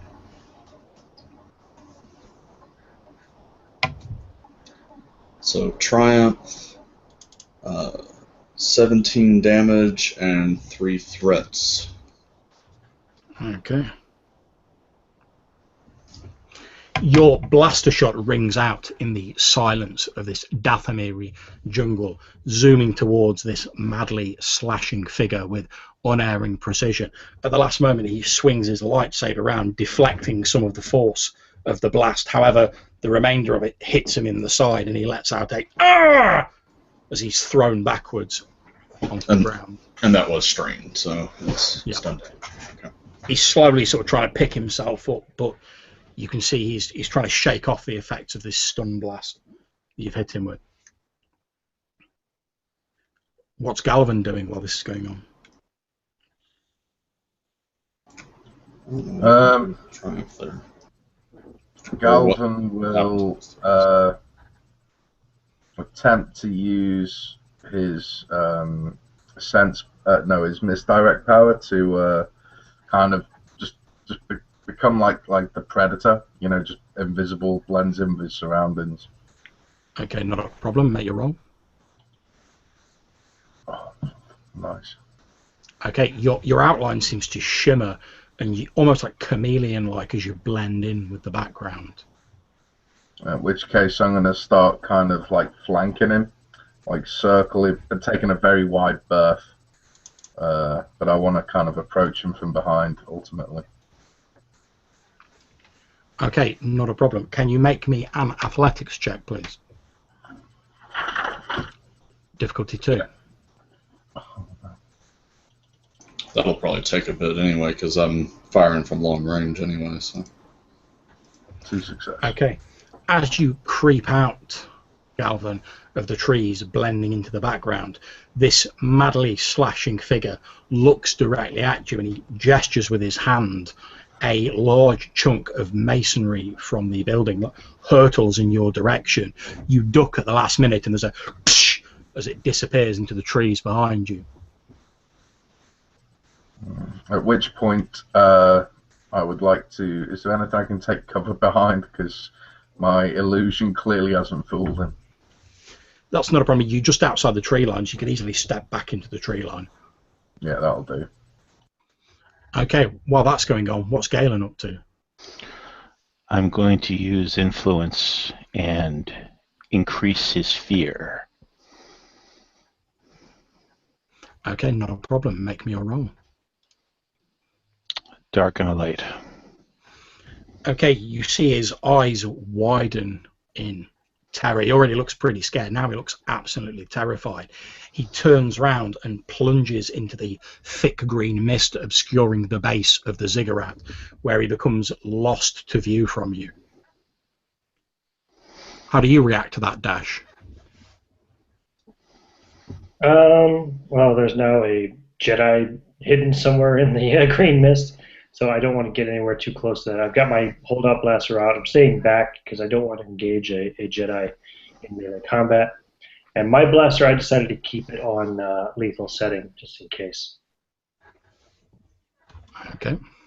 If I can try to make a spot check or whatever, if I can try to find his location, I will. But Yeah, maybe a perception check. Difficulty is 2, but you will have a setback dice due to the presence of the thick green mist. And no, I don't see him. Okay. Can I ask you all to make vigilance rolls, please? No difficulty.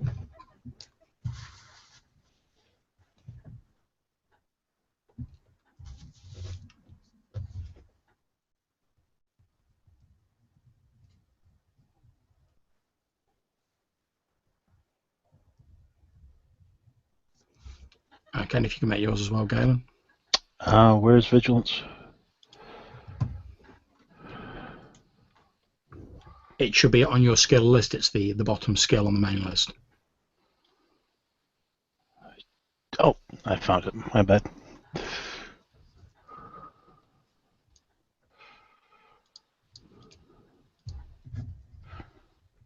Two successes, 2 advantage. Okay, not a problem. Okay, having failed to spot the Jedi in the thick swirling green mist, it comes as a surprise when he literally plummets out of the sky into the middle of the group of Inquisitors, having leapt almost the impossibly long distance from the ziggurat to land directly in your midst. Okay, let me see. So it's between Galen and Dash for the hit, I believe. So I will roll since he's just madly slashing about, I will roll a D100. If he gets 50 or below, it's Dash, otherwise it's Galen he's aiming at. Okay. He couldn't decide till the last moment, apparently. That was close. Well, he is distracted by the fear-causing powers of your comrade, and unsurprisingly, that's the person that he's lashing out at with his lightsaber. Is he lashing out at me? Yes. I would like to spend a destiny die to use preemptive avoidance to disengage. Okay, not a problem. As he lands directly in front of you, as though he can sense that you're the one who's putting the fear in his heart, he lashes out with his lightsaber, and at the very last second, when it looks as though it's going to slice you in half, you nimbly skip backwards just out of range of it. You feel the heat of the blue lightsaber blade as it passes no more than an inch away from your chest. And as I leap back, I cackle at him. Fool!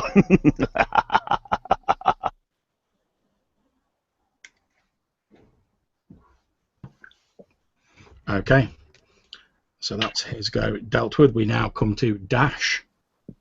I'm going to shoot him in the back and then try to move away from it as much as I can. Okay, make your shooting roll, difficulty 2.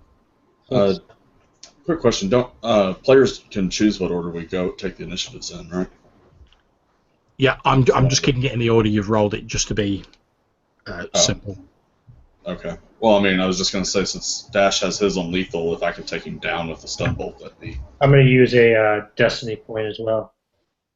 Okay, go for it. There you go. 2 successes and 2 threats. You've also forgotten to upgrade your difficulty by 2. It should have been difficulty... Because he's got the adversary thing, it should have been 2 red, so if you can re-roll that. Oh, sorry, so I got to re-roll the whole thing? Yeah, it's like I say, it's difficulty 2 red rather than 2 purple. Apologies, I didn't should say clarify. red, I'm sorry.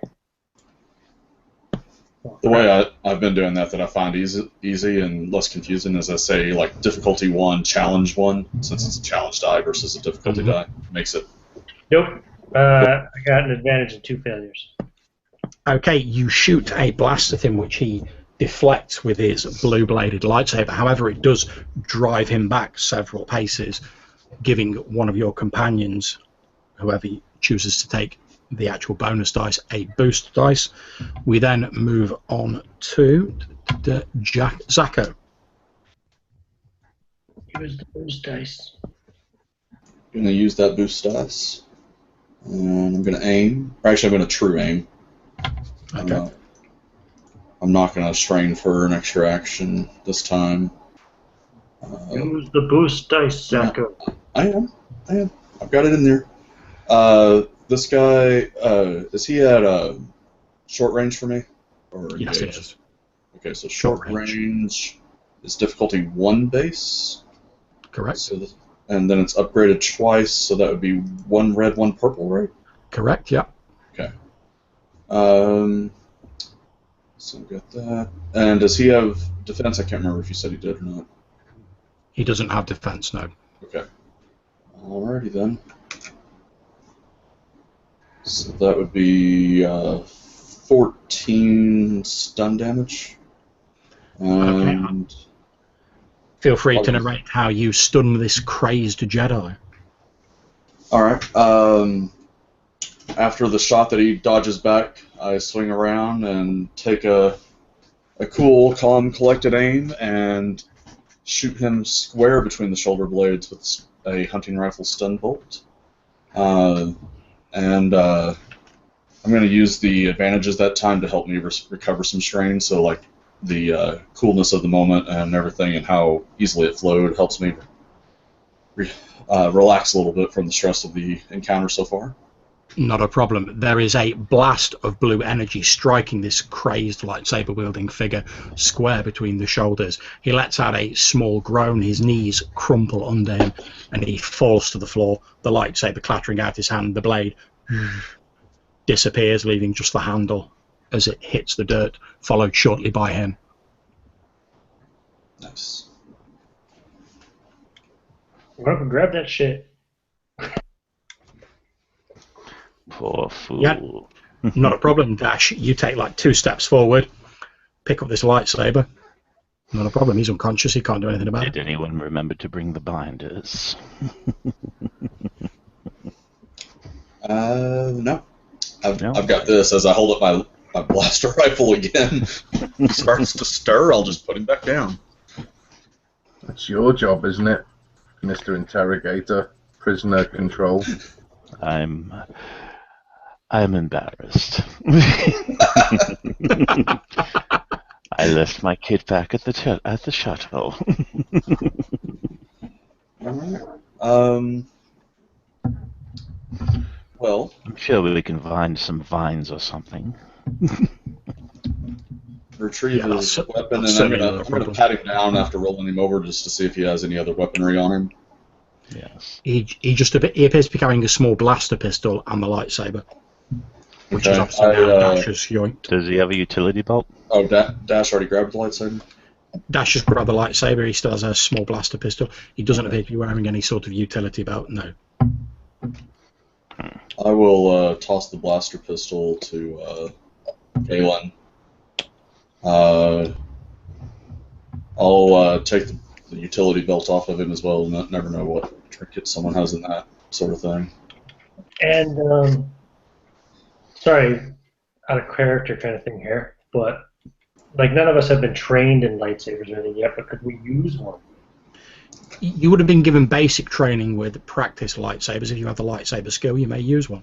Then begrudgingly. I think I bought the lightsabers. I think Galvin has the highest in the group. Begrudgingly, I will hand the lightsaber over to Galvin and say, I think you can use this better than I can. Thank you, brother. And I'll attempt to activate it. Okay, not a problem. You depress a switch in the handle. There's a vroom as a blue blade extends from it. Okay, and then just as if to reinforce the point, I'll like step into some sort of like lightsaber kata, just like just whirling it round, series of fluid motions, and then I'll deactivate it and just say many thanks, brother. You have made my day. Are there any like loose vines or anything that I can use to like bind his wrists? Yeah, that's not a problem. It's a jungle world. You can easily find some loose hanging vines that you can cut down. All right, I do so. Bind his wrists. While Galvin's doing that, then Zako will say to Galvin, "Yeah, we just made your day, but you're the strongest of us too. That means you got to carry the unconscious lug." No problem. And like, just almost, how tall is he? How big is he? 5'4". Oh, not a problem. I'll literally just like effortlessly like lift him up and just like throw him over my shoulder. Which looks a bit weird because I'm actually, although I'm tall, I'm like really rangy. But I've just got this like inner, like just really, really taut kind of muscle. If anyone watches American Ninja Warrior, I'm like one of them guys. But yeah, I bind his ankles as well and gag him. Yeah, as long as he's bound, I'll carry him, no problem. Okay, as you're binding him, Galen, and as you're preparing to pick him up, Galvin, you notice that this strange green mist appears to be seeping into his ears, his mouth, his eyes even. He's not. And how? It's at ground level, this mist, isn't it? Indeed. It appears to be clinging to his body, almost like it was some sort of viscous fluid that was just sort of lifting him up. The mist still sort of rising up and going into him. So even if I attempted to like... the cigarette? Sorry, what was that, Galen? Does it seem to be emanating from the cigarette? It appears to be surrounding the whole area around the ziggurat, although it's certainly thicker the nearer you get to the ziggurat. Perhaps we should get him back to the ship and then come back and investigate this ziggurat. I'm very curious. I don't think Phil's the best person to take care of this guy. I don't think Phil could take care of him if you wait. Okay, well, Galvin, can you please make me a force roll? Yeah. Ooh, dirty. Okay, as Galvin is picking this unconscious form and throwing him over his shoulder, the rest of you notice some of these tendrils of mist seem to be drifting off the body and actually start to go into Galvin himself. Galvin, you feel this cold sensation moving through your body, almost as though someone had plunged you into icy water. Okay, well I'm just gonna throw his body to the floor and just try and shake it off. You'll see him kind of tense, bristle, but yeah, just trying to get rid of that horrid feeling, I guess. Okay, as you throw the body down, you sort of shake yourself to try and get rid of it. The feeling does recede somewhat, and you notice the mist that had started going into you drifts off you and moves back towards the body. I'm sorry, brothers. That there's something, when I lifted him up, something very strange started to happen. I got a very cold feeling, and I could almost feel this green odor starting to infiltrate my every fiber of my being. I can't carry him if that's going to happen again. Hmm. Then he's a liability. We should finish him. Is this the one Lord Vader sent us for? It is, and I feel like he may know things that the Empire needs to know. I would not wish to tempt Lord Vader's wrath and fail in our charge. How about if I dragged him by his hair? Would Okay. Out of interest, Galvin, whilst you were hefting him up, what did you do with the lightsaber? I imagine it's in my robe somewhere. If I got a pocket or somewhere to conceal it, it'd be on my person. You feel a tugging sensation inside your robes, and the rest of you watching, you see this Jedi, this unconscious form that's lying almost covered in this green mist. His arm suddenly jerks up into the air, and this lightsaber flies out of Galvin's robes into the raised hand.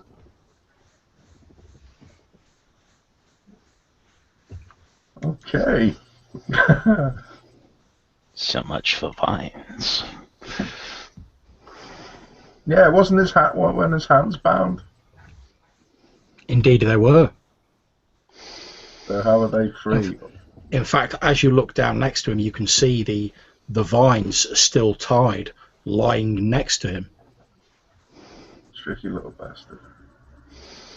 As this Jedi starts climbing to his feet, his eyes snap open, and you can see twin points of glowing green light emanating from his eye sockets. Well, as he tries to stand, I'm going to see if the stun bolt has any effect on someone with glowing green eyes. Okay, make your attack roll. I'll be doing the true aim maneuver. Mm-hmm.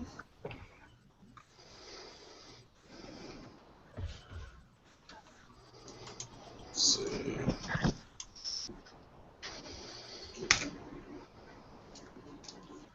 So that would be 17 strain damage, assuming he's vulnerable to it at this point. Okay, the blue bolt hits him square in the chest. He does stagger backwards a little as he rises to his feet, but other than that, it appears to have no real effect on him. His mouth gapes open, and again in this strange voice that just seems quite at odds with his body posture, emanates from his open mouth, saying,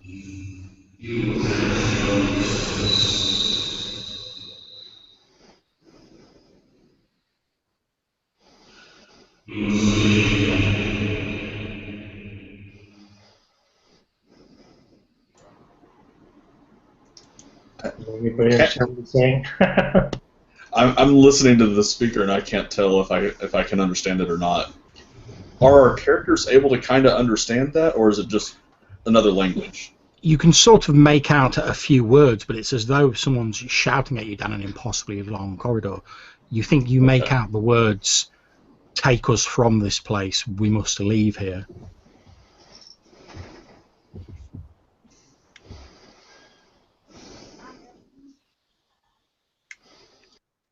Will you come with us?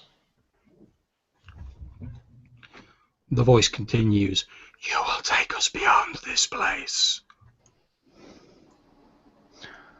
Oh, indeed. Zach will say, "How many are you?" And we will take you beyond this place. We are many. That's not a good count. Yeah, Calvin will just say, "Who are you?" We were once known as the Night Sisters. This is Where our are you? place. I hear you, but I don't see you. We are all around you. We are the trees, the ground, the air. So how are we supposed to take you from this place if you're trees and air and rocks? We need a vessel. Oh, I'm Is sorry, that but you're one enough? using me as a vessel. Will you use this wretch here? This vessel is more powerful than you. Not powerful enough. Perhaps. Why don't you inhabit this vessel and come with us and we'll take you from this place? Since that was our plan anyway. And what will you give in exchange for us to take you from this place? We have knowledge of the mystic forces that pervade this place. I've seen your ways and your knowledge. Again, I'll This say, interests me well, greatly. can you inhabit this vessel? And I'll kind of like gesture at the Jedi and just say, and accompany us off-world. We can take you from this place. We can use this vessel. Let's go then. It seems our goals are the same. I was Who's trying taking you to this place? I'll pull out my comm link and chime to Phil. Yes, Lord Inquisitor, sir. I'm receiving you. Yes. Here's our coordinates. We need a shuttle or dropship pickup of some kind. Well, as I say, I've been in contact with the Devastator, Lord Inquisitor. They are sending a relief vehicle. I'll amend the coordinates that I've sent them. Very well. We will pick you up on the way back to the Devastator. Thank you, Lord Inquisitor. I'll look at this being. He's still in the Jedi at the moment, yeah? Indeed. So I'll look at him and say, it was you who brought our vessel down when we tried to land here, yes? Yes. Will you please not do so to our next vessel? Otherwise, we'll all pause be and think for a few moments. What now? It seems to pause and think for a few moments. Then it lifts up the lightsaber handle that it's still holding, and it starts fiddling around with it. Galvin will say, perhaps I should take care of that. It's a very dangerous piece of equipment. It looks at you for a moment, then opens a small compartment on the lightsaber handle and takes out what appears to be a small crystal from the lightsaber component, looks at it and says, "Weak," and then just like throws it over its shoulder. Galvin will scurry to find that crystal.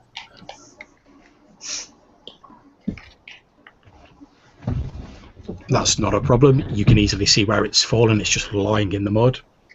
As you head towards it, the figure of the Jedi looks at you with these glowing green eyes and then just turns and points an outstretched hand in the direction of the ziggurat and just says,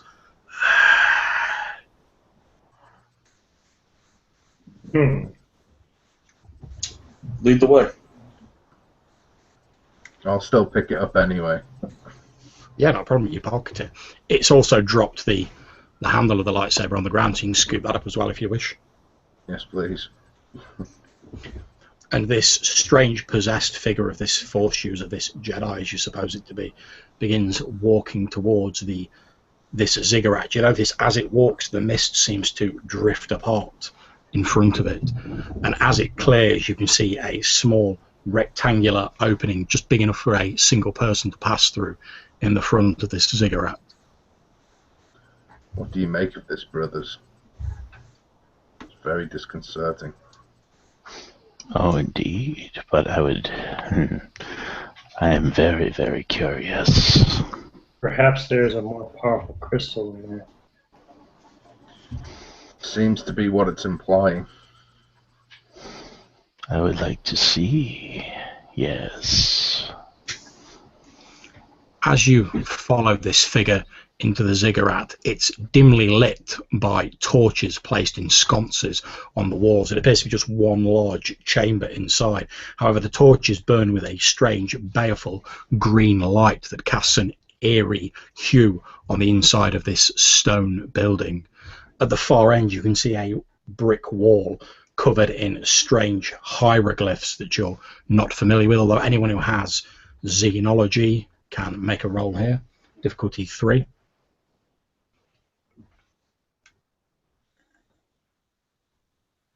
Sorry, anybody has which?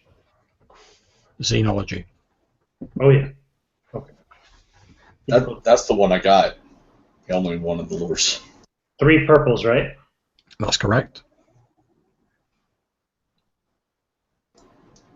Okay. I know something the rest of them Two-threat. don't once. Okay, Zaka, as you're walking in, these hieroglyphs they're vaguely similar to something you remember reading in your studies in the Inquisitorium. They're not exactly the same, but you can just about make out something about facing fear or overcoming fear, and there's a mention of death. You can't make out the whole sort of sentence. I don't say anything because I'm not used to the idea of me knowing something they don't, so I assume they know already. As you walk towards this wall, following this strange, glowingly possessed figure of this Force user, it raises a hand towards the wall, and part of it seems to slide to one side, revealing an inky black door beyond it. The blackness is so thick that it almost looks like a tangible thing. You can see nothing beyond it. It then turns towards you and in this whispered voice says, "If you would take the treasures of Dathomir, then first you must prove yourself worthy of them."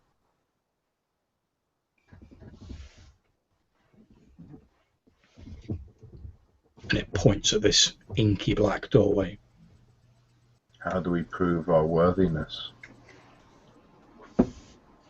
It turns around and looks at you and says, "What is it that you fear?"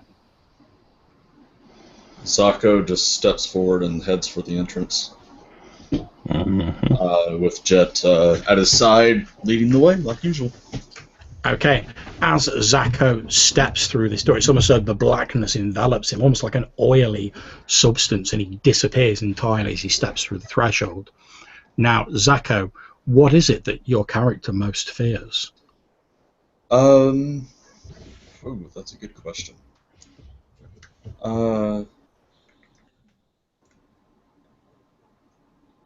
I think because he has the pack mentality, I think it would be actually being alone. Not necessarily losing these guys, but actually finding himself alone without allies. Okay, not a problem. Can you make me a force roll, Zaka?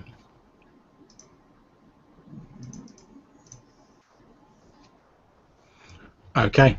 As you step into this black abyss in front of you, you find yourself stepping out of the front of the ziggurat. Strangely enough, everything on the planet is quiet. You can hear no sounds. Is Jet still with me? Jet is not with you. At which point he'll turn around and walk back in. Okay, you turn around and plunge back into the ziggurat. You find yourself in the centre room. However, now it is empty, your companions nowhere to be seen, and thick dust coats everything as though no one had been inside this building in hundreds of years. The torches are dim, casting no light on the interior. He will...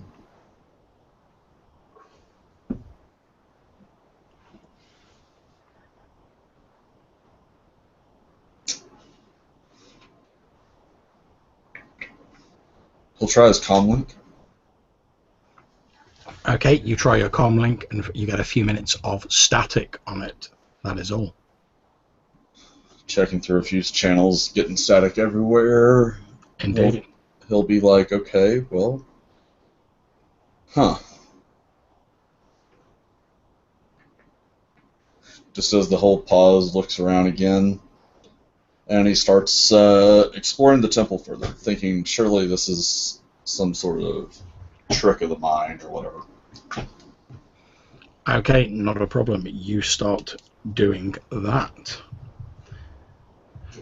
A few minutes have passed for the rest of you since Zako's disappeared beyond this black portal. What are the rest of you doing? Would it be possible for me to reassemble the lightsaber? Would I have a basic knowledge of how to put the crystal back in? Yeah, from where he's taken the crystal out, you've pretty much got to click it back in place and close the hatch. Okay. Easily done. I'll fire it up, see if it works. Okay, I'll deactivate it.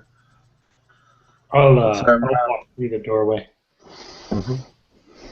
That took away my next question. Dash. Yep, I just take a deep breath. It's all or nothing, and I just walk through. Okay, as you step into this inky blackness, what is it that Dash most fears? Dash has a slight feeling of inferiority at times with his other Inquisitors because he's not a good fighter. He doesn't have a lot of the practical skills that they have. He's much more, of a people person. He's more skilled in the arts of manipulation and knowledge. And his biggest fear is that he will be kicked out of the Inquisitors, or that he'll be just basically abandoned by the Emperor, the Empire, and Lord Vader.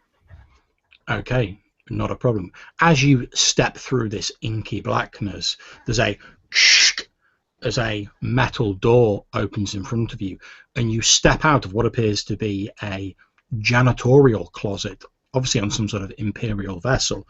As you look down at yourself, you can see that you're wearing sort of the standard sort of grey overalls that an Imperial employee would wear. And you, instead of holding whatever weapon you were holding when you stepped in, you're holding a wooden mop handle. I'll throw the mop down and I'll kind of tear the overalls or whatever open to see what's underneath.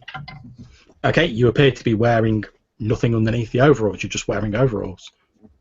I turn around and look back. As you turn around and look back, you just see this broom closet effectively behind you. You hear a voice say, a familiar voice. It actually sounds like the technician who was in the shuttle with you, Phil. He says, "You there, hurry up, clean this corridor. I want to be able to see my face in it." Oh, they're pushing on the back wall, trying to make my way back to the ziggurat. You're pushing on the back wall. There doesn't appear to be any way of passing through it. You see the form of Phil, the technician, although he now has several rank insignia on his uniform. He looks at you and says, "Well, don't you have work you can be doing?" Who? Phil, you can't talk to me like that. Mind yourself. He says, "That's Sergeant Reynolds to you." Sergeant Reynolds, I am Inquisitor Corrin of the Red Hand. He throws his head back and laughs and says, "What ship is this?" "Have you completely taken leave of your senses, man? This is the Imperial Star Destroyer Devastator, one of the finest ships in the Imperial fleet." He takes out a small data pad and says, "I'm afraid I'm going to have to put you on report for this." I'll reach for my weapon, because I used to wear a vibro knife on my side, and of course it's not there, I presume. You reach for it and you effectively find like a sort of chamois leather or a duster instead in the place where you'd expect to find it. What was the name of the planet we were on? Dathomir. I say, what happened with Dathomir? Are we still in orbit of the planet? Dathomir? Have you quite taken leave of your senses, man? That was months ago. We lost 3 good men down on that planet. What were their names? The Inquisitors of the Red Hand, of course. Lord Inquisitor Zako, Lord Inquisitor Galen, and Lord Inquisitor Galvin. God, what are they teaching you at the Academy nowadays? What about Lord Inquisitor Corrin? What happened to him? Who? I'm thoroughly losing my mind now. I'll turn and start running down the hall. I'll try to make my way to the bridge of the ship. Okay, not a problem. You run through the ship for a few minutes, making your way to the bridge. The door opens in front of you. You can see the commander stood on the deck of the Imperial Star Destroyer Devastator, Commander Strewun. He's standing there imperiously overseeing his minions. You can see a blank star field out of the viewport in front of you. He pays you little mind as you run in. Commander Strewun, what's going on here? He turns to you and says, "I'm sorry, do I know you?" Lord Inquisitor Korin of the Red Hand.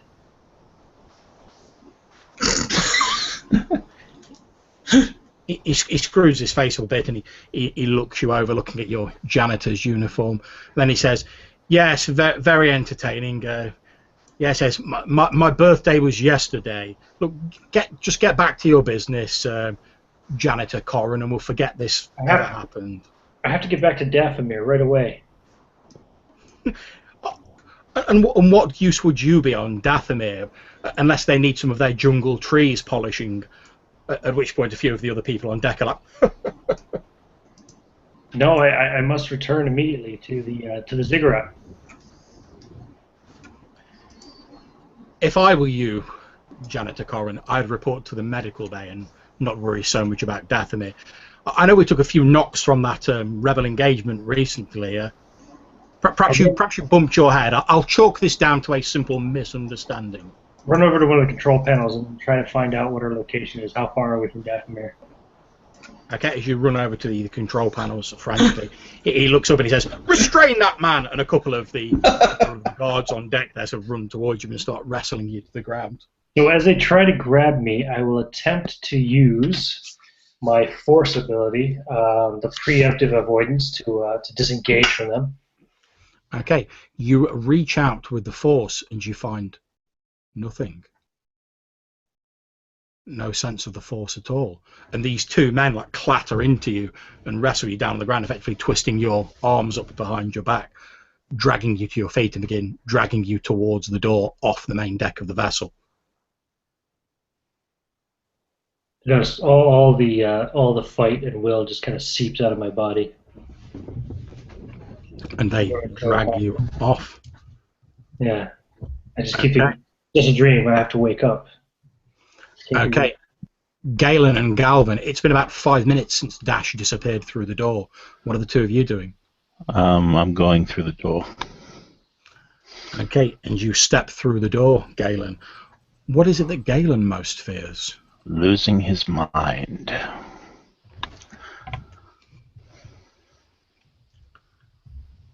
Okay, not a problem. You step through the door. As you do, this darkness appears to crowd in on you, becoming thick. It almost feels like you're pushing against something, trying to force your way through. Your arms being like pushed up against your chest as you try and force your way through.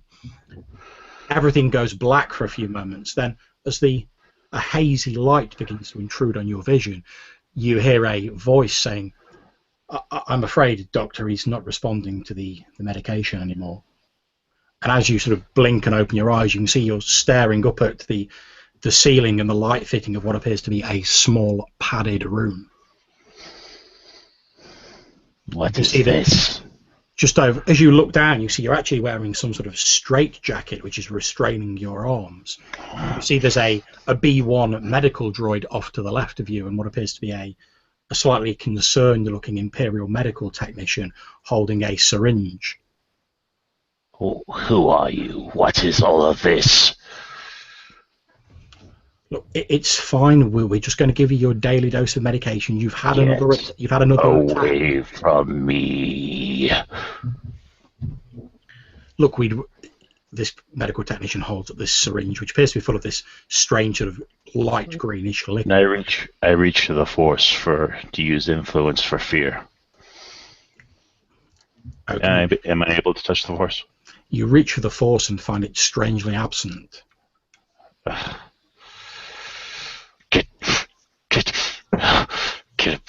Don't touch me! Get away! Get away! B156, he's having a seizure. Administer a sedative immediately, at which point the droid goes, "Yes, of course," and moves over towards you, lifts up a large arm which has a matching syringe on it, and presses it into your neck. Now, don't touch me! Don't! Stop! Okay. At this point, since Galvin isn't there at the moment, I'm going to jump back to Zacho. I believe when we left you, you were inside the empty ziggurat. Yeah. Galvin is here. He's always here. Oh, there's All Galvin. right, okay, cool. In that case, we should jump to Galvin. Galvin, everyone else has disappeared through the door. It's been about 15 minutes total since they went through, leaving you standing in the ziggurat with this green-eyed, glowing Jedi that now has a slight smile on its face. Okay. Well, I'll just take a deep breath and step forward. Okay, you step into this all-encompassing, inky blackness. What is it that Galvin fears the most? Probably a combination, well, joint priority failure and weakness.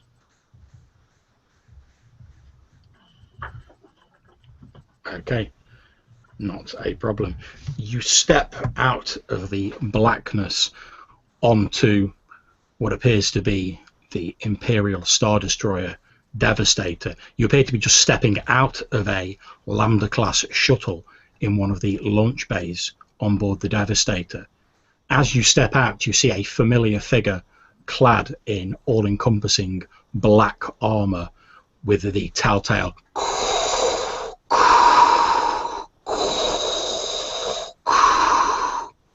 of breathing through a respirator as you see Lord Vader stood on the flight deck. Okay, I'll walk towards him and take a knee. My lord. As you walk towards him, he says in a deep, rasping voice, "Inquisitor Galvin, I am most disappointed in your failure on the planet Dathomir. How do you account for the loss of your fellow Inquisitors?" We're still on Dathomir, my lord. How did I get here? The mission isn't over. The mission is over, and you have failed me. At which point he reaches out with his hand, making a pinching gesture with his fingers, lifts you up into the air. You feel as though something is constricting your neck. You have came aboard on the shuttle that I sent to retrieve you.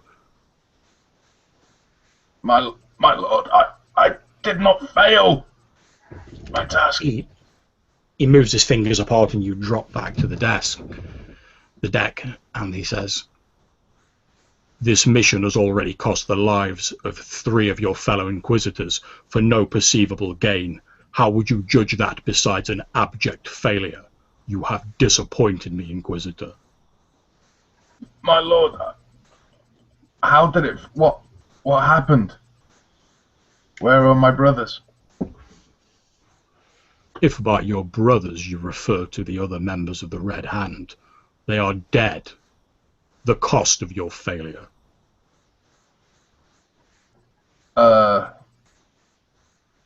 Just... He doesn't know what to make of this situation, and clearly confused. There is only one possible sentence that I can give for your abject failure, Inquisitor Galvin. At which point he takes his lightsaber off his belt and ignites it. A flickering green blade extends from it, and he lifts it above his head, stepping towards you.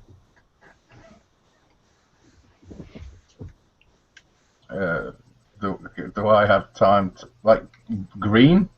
Like, I've seen his lightsaber before. I'm aware it's red usually, yeah?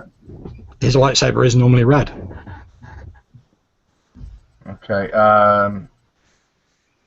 at which point I'm going to try and use a force power to kind of disappear from his view. Okay, I won't make you make a roll for it. You do activate your power. However, Lord Vader simply laughs and he says, "Your parlor tricks will not avail you here, ex-Inquisitor Galvin."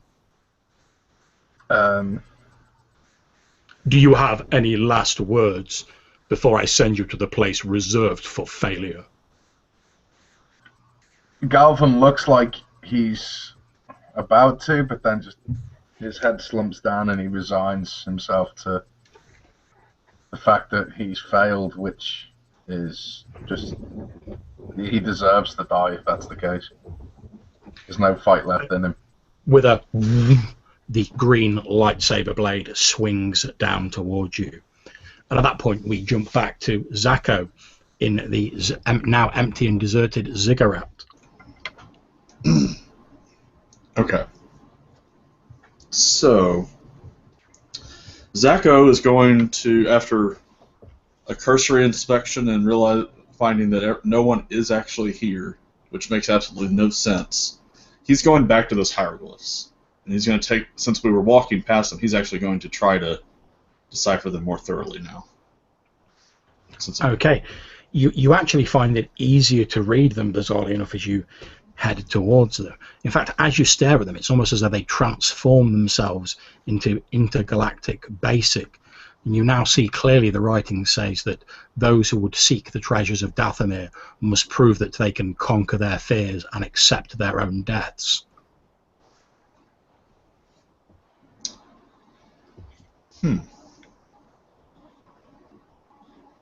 So at this point, he heads back out into the swamp. Okay. And begins to make supper. Not a problem. You make yourself a makeshift supper using your survival kit. That's not a problem. You notice that the sort of swamp water has an odd sort of light greenish hue to it as you're sort of slogging your way through it. It seems like almost as though it's more of a struggle to move now, as though it's like a proper swamp rather than the bog previously. There's a as you have to pull your feet out as you struggle to avoid sinking. Well, he's going to continue on as best as he can, and basically he's going to live as best as he can, and does seem to accept that apparently that's what this temple requires, is that he live a resigned life and that sort of thing. Okay. If it was a slightly funnier campaign, if this was a light-sided campaign, there would be a montage very much like Castaway right here. But that doesn't seem fitting for an Inquisitor, so I don't really know how to describe it. But okay, not a problem. You begin making preparations to spend the remainder of your days on Dathomir.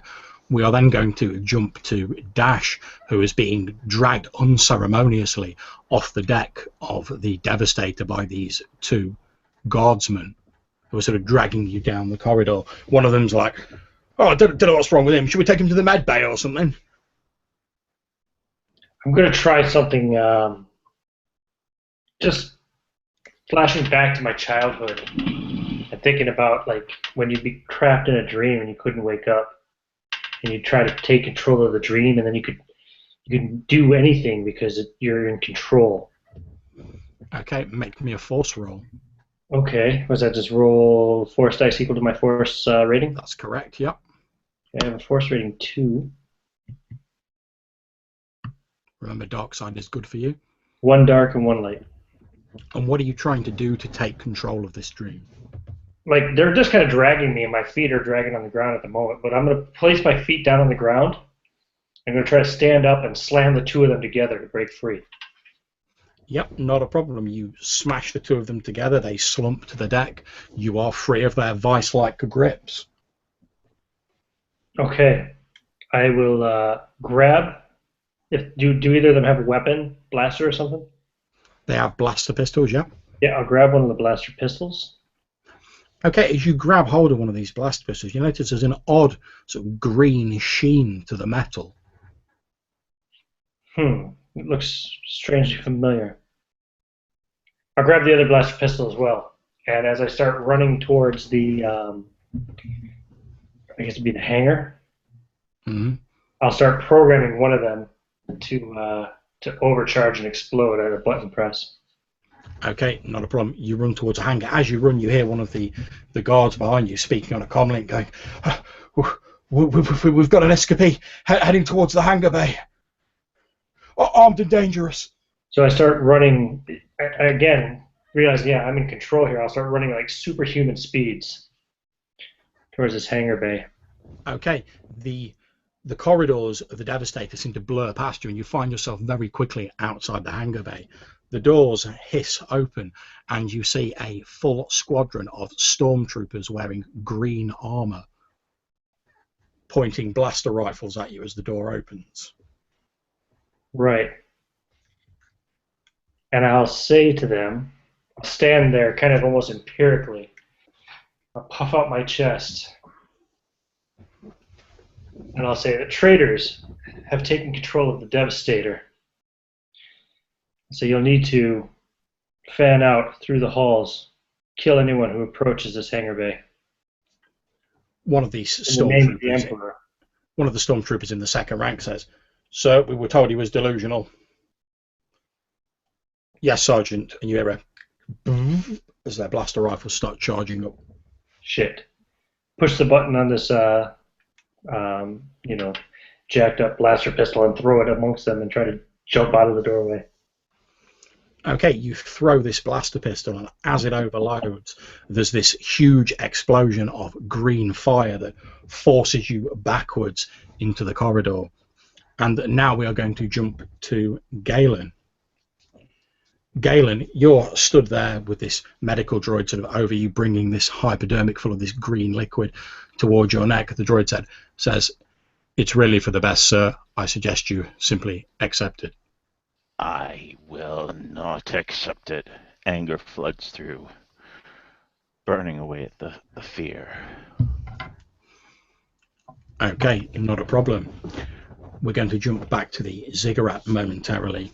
Galvan and Dash, you, as the blasts from your various events engulf you, you stagger out through the doorway of the ziggurat into a second chamber, presumably behind the one you've just left. As you look across, you can see each other, but no sign of Zako or Galen. You can see at the far end of the room what appear to be 5 plinths, each of which has a large glowing green crystal resting on top of it and has this thick mist swirling about it. You are both now clad in your normal clothing. You are free of any injuries and you have your previous equipment on you. Galvin looks physically shaken, but he'll look at Dash and say, "What just happened there? I thought this mission failed." I think it's best if we don't speak of it. Yeah, I can live with that. It's a shame. Start walking towards these plates. Okay, not a problem. You walk towards these sort of stone plinths, and on top of each of them you can see a just less than fist-sized green crystal that appears to be glowing with an inner light, mist swirling about it. They're similar to the crystal, the blue crystal that he has inside his lightsaber? Indeed. They look a little bit more sort of roughly processed. The one that is in the lightsaber Galvan took has been sort of finely chiseled and chipped into a nice sort of neat shape, whereas these look in a more sort of raw, unformed state. Right. What do you make of this? Why do you think there are 5? I'm not sure. They indeed can can I sense the force coming from these crystals? You can definitely sense that there is a strong, even if you don't have any force sensitive powers, you can sense that there is strong dark side emanations coming from those crystals. I'll reach out and grab one. Yeah, I'll just slowly reach out and take one. You reach out and take it. It feels cold in your touch for a minute and then seems to adapt to your body temperature. The mist swirling about it seems to sink inside the crystal, which glows with this inner light.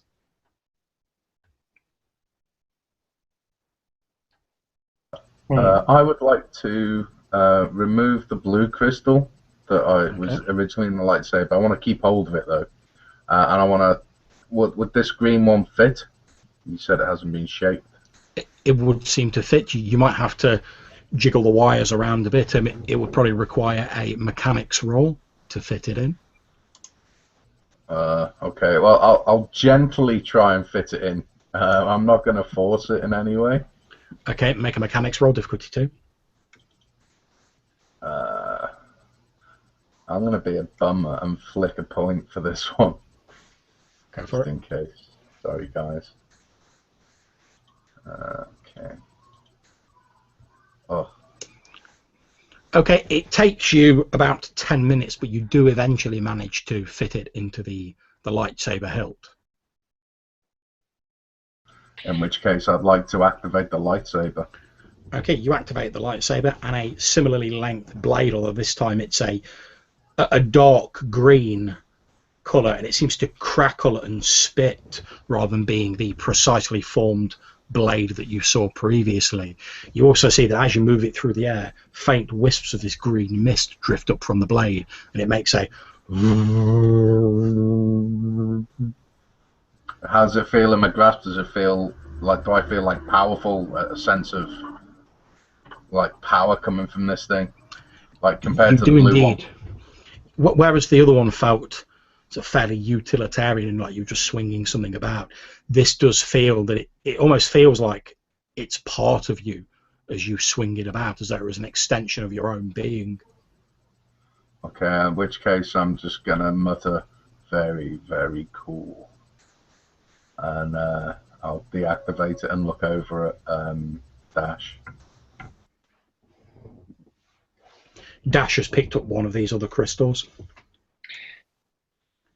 I want to see what happens when I try to pick up another one. I have two hands after all. Okay, you go to pick another one, and it's almost as though it's affixed to the plinth. You heave on it with all your might, and it refuses to move. Yes, so we're obviously meant to only have one each. In the meantime, I'm going to jump back to Zacho. Now, Zacho, obviously we're not going to cover the entirety of your lifespan on Dathomir, but suffice to say, as far as your character is concerned, you live an entire lifespan on Dathomir alone. As you've made a crude hut for yourself, etc., the various accoutrements you managed to scramble together during your many, many years alone on Dathomir, you've seen not another living soul, a ship, nothing during your time here. And Creatures? No, not even creatures, nothing. You've been forced to survive off roots and plants. Can add some moments from Castaway then, where like he makes like something that vaguely reminiscent of a born scourge, like out of roots or something like that, and then shouts at it periodically. Indeed. Eventually, the moment comes, as it must with all mortal men, where you are an old man lying in your hut, palsied and unable to move. You can feel the icy hand of death slowly gripping your heart and squeezing it as your breath becomes more laboured. As you look out of the window of your small hut, you see the sun rising on the horizon, and a deep green light filters over the landscape.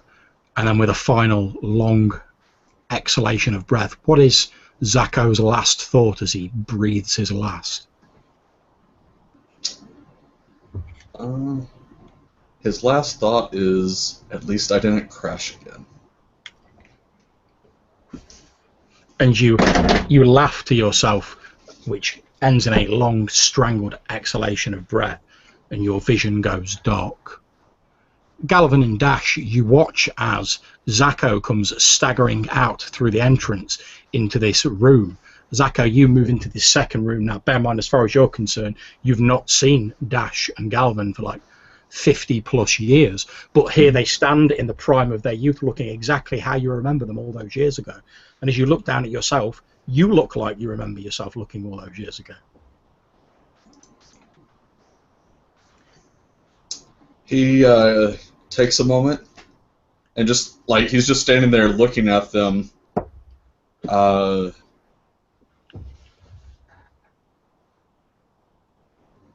And just, I mean, he's just got like this bum-fizzled look on his face, like he's not sure what he's seeing, where he's at. I mean, just like complete, utter, confused look. You feel something nudge against your leg, Zacho, and as you look down, you see Jet sort of nuzzled up to the side of your leg, looking exactly how you remember him looking 50 plus years ago.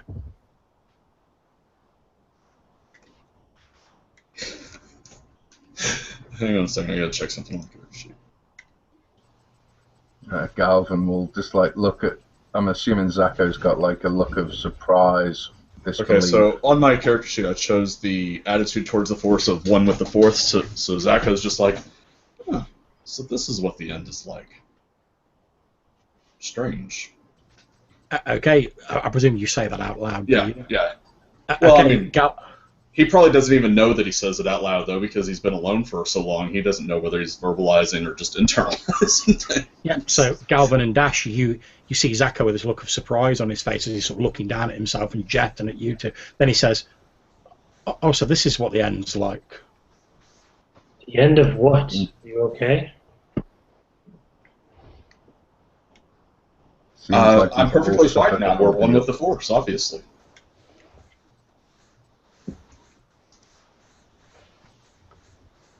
We've all undergone a trial of sorts.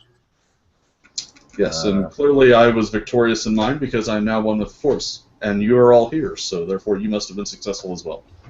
Obviously, saying he's one with the Force, he seems to be under the mistaken belief, as far as you guys are concerned, that he's dead. What did you see? What did you see, brother? Dathomir. And you guys now. I mean... No, when you stepped through the door, what did you see?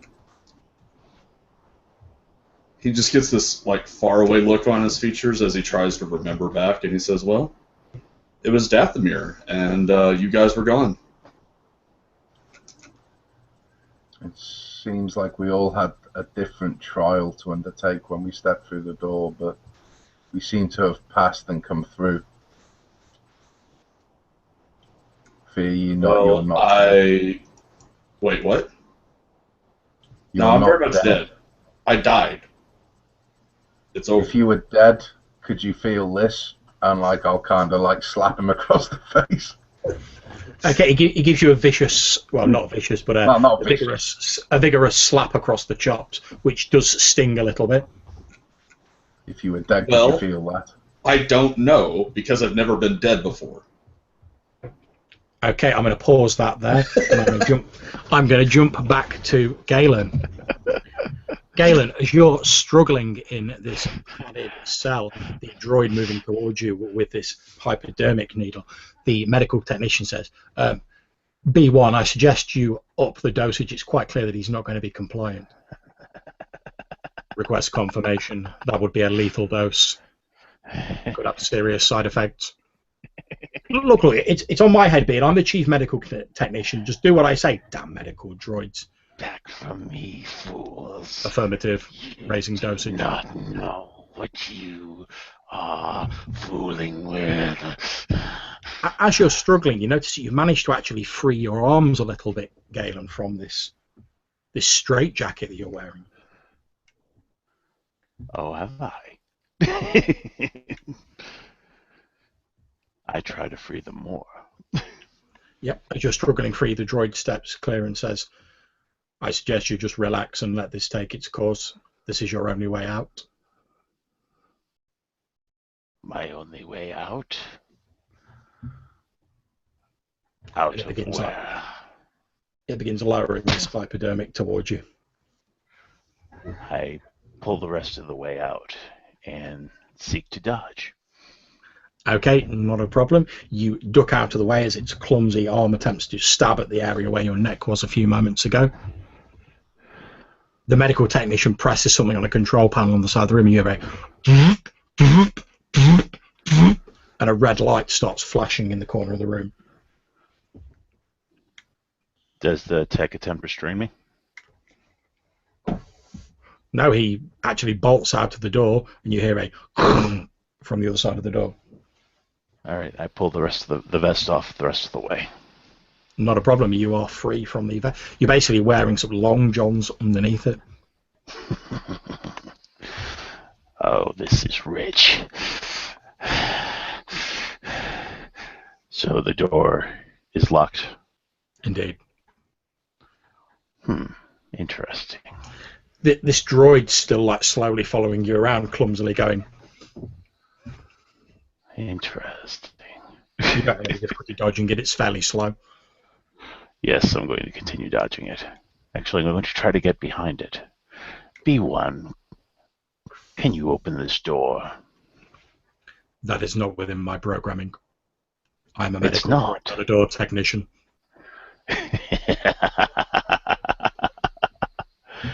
What did you mean by saying that was the only way out?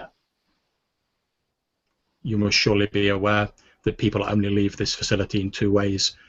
Either they are deceased or they are cured. Really? Cured of what? Their madness. But I am not mad.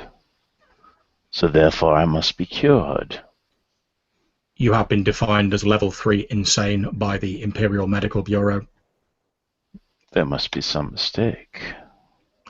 Checking. Orders confirmed. There is no mistake.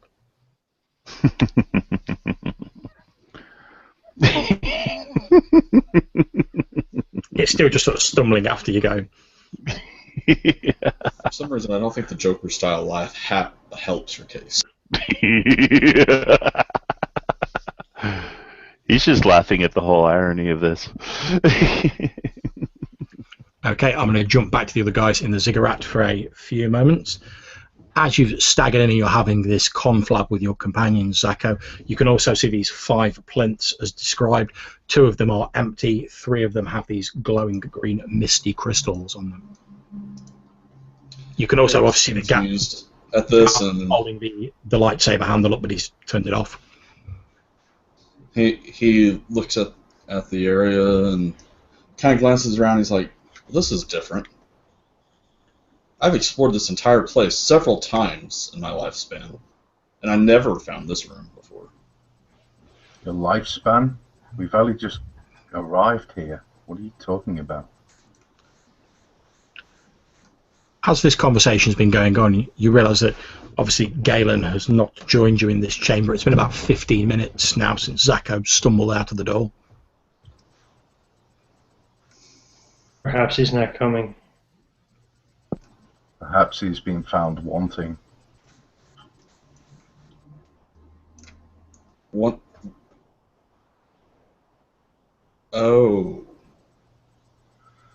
Zako, the easiest way I can put into words what has just happened is when we stepped through the door, we seem to have all undergone an individual trial.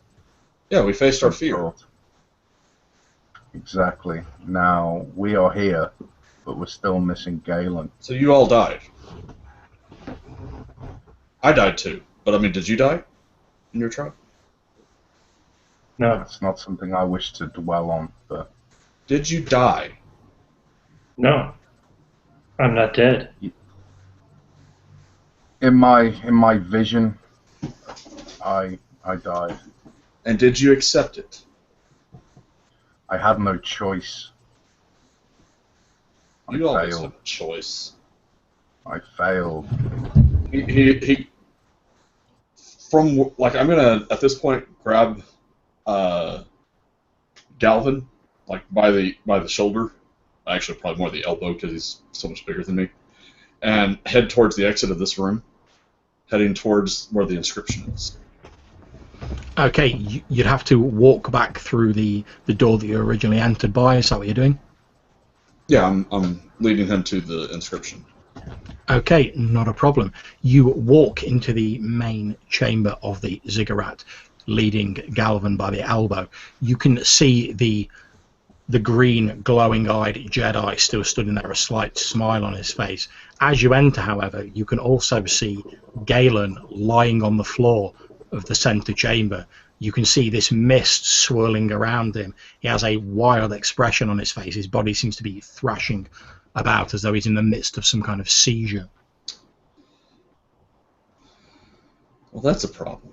But then I point to the hieroglyphics, or the writing, whatever you want to call it, and I like translate it, and I just say what it said. Okay. He showed you these hieroglyphics, and it says that if you are going to claim the treasures of Dathomir, you must conquer your fear and accept your own death. Obviously, in the time that you have spent, as far as you're concerned, Zako, on this planet, you have learnt to read Dathomiri. So in future, if that becomes relevant... So see? Huh. So maybe I did die. Didn't feel like death. The last thing you Like I remember said, how do you know was what being death feels like? I know what it feels the last like. thing you remember, Dash, was being engulfed in the explosion of the overloading blaster. Yeah. I was fairly confident I could survive that. Well, what about Galen? Yeah, I'll kneel over him. Is he still thrashing about? Yep. Okay, well, as becoming true Galvan fashion, I'll give him a slap across the face. Okay, not a problem. Galen, as you're sort of moving around this padded cell and this droid still ineffectively chasing after you, stumbling after you more, you're sort of skipping ahead of it. It's no problems to avoid it. You suddenly feel like a ringing pain across your cheek and your head snaps to one side. What?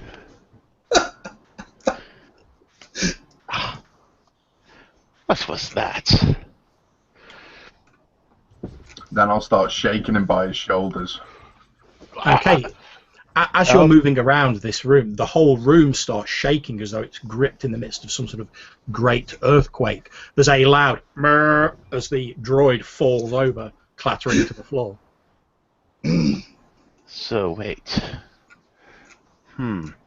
So the only way out of here... Huh. Only way out, 2 ways, yes. Obi-Wan, come here. I walk over to the droid. Do your worst.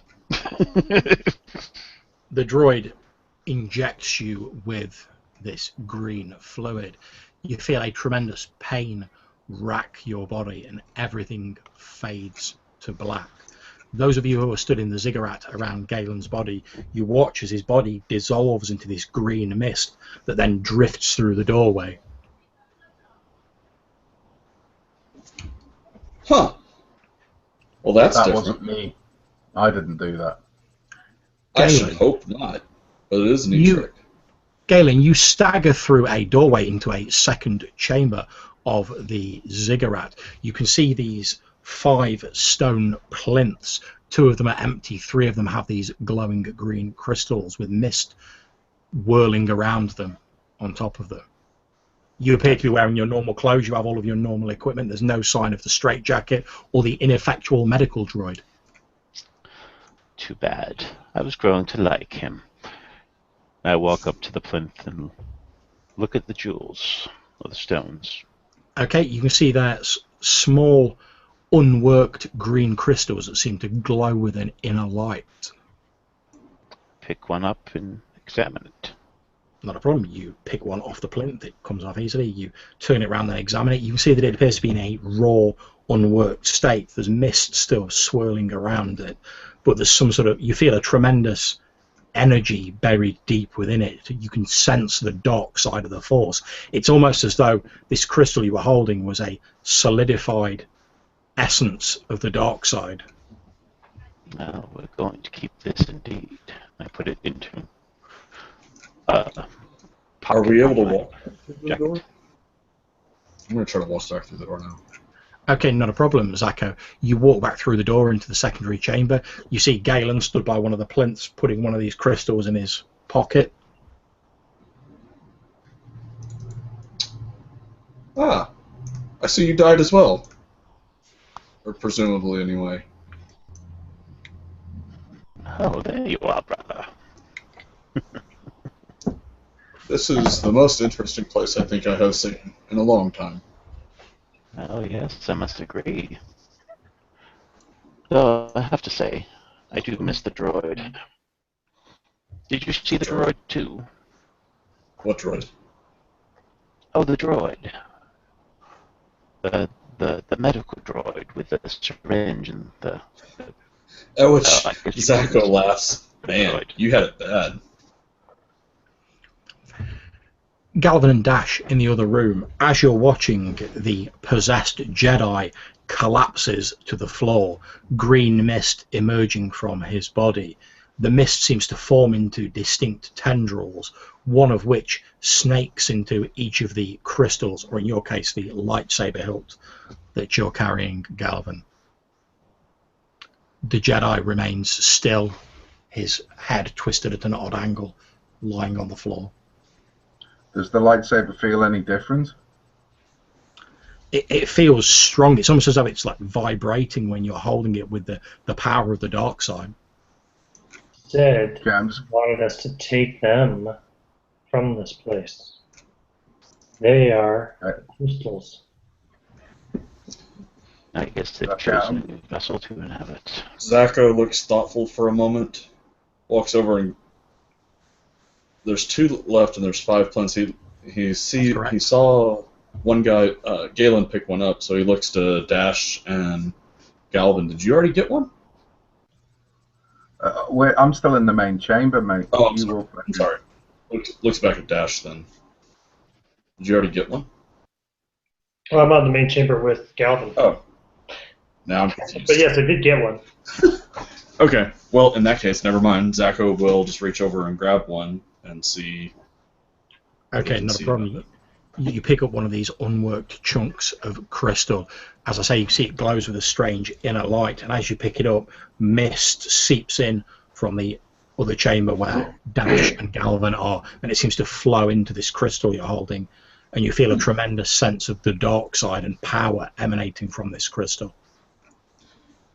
We'll try to pick up the other one, the 5th one. You move over to the 5th one, and you pull it. It refuses to move as though it's welded to the plinth. I'm going to set the one that I picked up down on the original plinth and try to pick up this one. You try and pick up the 5th one, and it stubbornly refuses to move. I pick up mine again and put it in my pocket. Look at Galen again, and then I go and like stick my head out the door to the main chamber where the other guys are. Not a problem. Did you guys already get one of these? Because there's one left. Galvin will say, yeah, I have one, and it's in this lightsaber. But like, I'm going to throw my head back and just like kind of speak to the surroundings, be like, Dark Sisters, is this the way you intend to leave this planet with us? Yes. Okay. There's one left, you said? Okay. Mm-hmm. I'll walk back into the other room. Indeed, you see one remaining plinth with a crystal on it. Okay, Lord Vader would probably really enjoy one of these crystals. Zacho at this point, like, as Galvin's like muttering over it, Zacho looks over at Jet and motions for him to try to hop up there and grab it. Jet leaps up to the plinth, grabs this crystal almost gently in its jaws. It comes away easily and it jumps back down. It seems even Jet was able to dive correctly. As you're saying this, there's a on your comlink, and you hear a voice saying, "This is Lambda Class Shuttle 2XB. We have your position. We're currently beginning our descent. Please make ready to board." Is this Jedi still alive, or is he dead now? Judging by the way his head's twisted round, you would expect that he's deceased. Yeah. Maybe we should take him back anyway, just as evidence. We might as well. A few moments later, you hear the distinctive sounds of the thrusters of a shuttle landing near to the ziggurat. All right. Okay. When I pick him up, do I get any kind of that weird feeling that I got originally when I lifted him up? Nope. Okay, I'll throw him over my shoulder then. Okay, not a problem. As you sort of peer out through the entrance of the ziggurat, you see the mist appears to have cleared a good deal, and you watch as this Lambda Class shuttle, its wings folding up, sets down in an almost perfect landing a few meters away from the entrance. I'll glance at Zacho and say, "That's how you land a shuttle, brother." Hey, I have lived an entire life without another wreck. Leave me alone. The door and the gangplank hisses down on the Lambda-class shuttle, and you see a standard grey-clad Imperial Navy person stood at the top of the ramp. He says, Lord Inquisitors, we were told we needed to pick you up at these coordinates. Are you ready to leave? Affirmative, I believe but we are. need to go and get our technician, take some supplies from the other shuttle we originally landed on too. Understood, Lord. I've been told to tell you that Lord Vader is most interested in your debrief from this mission. He probably doesn't even know the half of it yet. At the mention of Lord Vader and debriefs, kind of, Galvin will just kind of, like, his eyes will just go downcast and look like he's reliving, he shudders, like he's reliving something. And as you all begin to file up the ramp onto the Lambda-class shuttle, making preparations to go and pick up the unfortunate Phil, the technician, and get your supplies from your crashed vessel, that is where we are going to call a close to the session, gentlemen. Thank you very much for playing. I hope you all enjoyed it. Oh, indeed. Thank Thanks you for for running. running it. Thank you. No problems. I'm going to thank you for the people who are watching. We've still got a couple of people who've stuck with us throughout this session, and obviously it will be available on YouTube to watch in the future. So I'm going to end the broadcast now, but obviously I will be around to answer any questions, etc. Afterwards, I will work out how much XP you're going to get and the various things you're going to get before session 3, and I'll post them on the Facebook event for that, just to save us having to go through it all now. So thank you very much for playing again, guys, and for anyone who is watching. This has been part 2 of the Red Hand of the Empire. We will hopefully see you all soon for part 3. Bye-bye.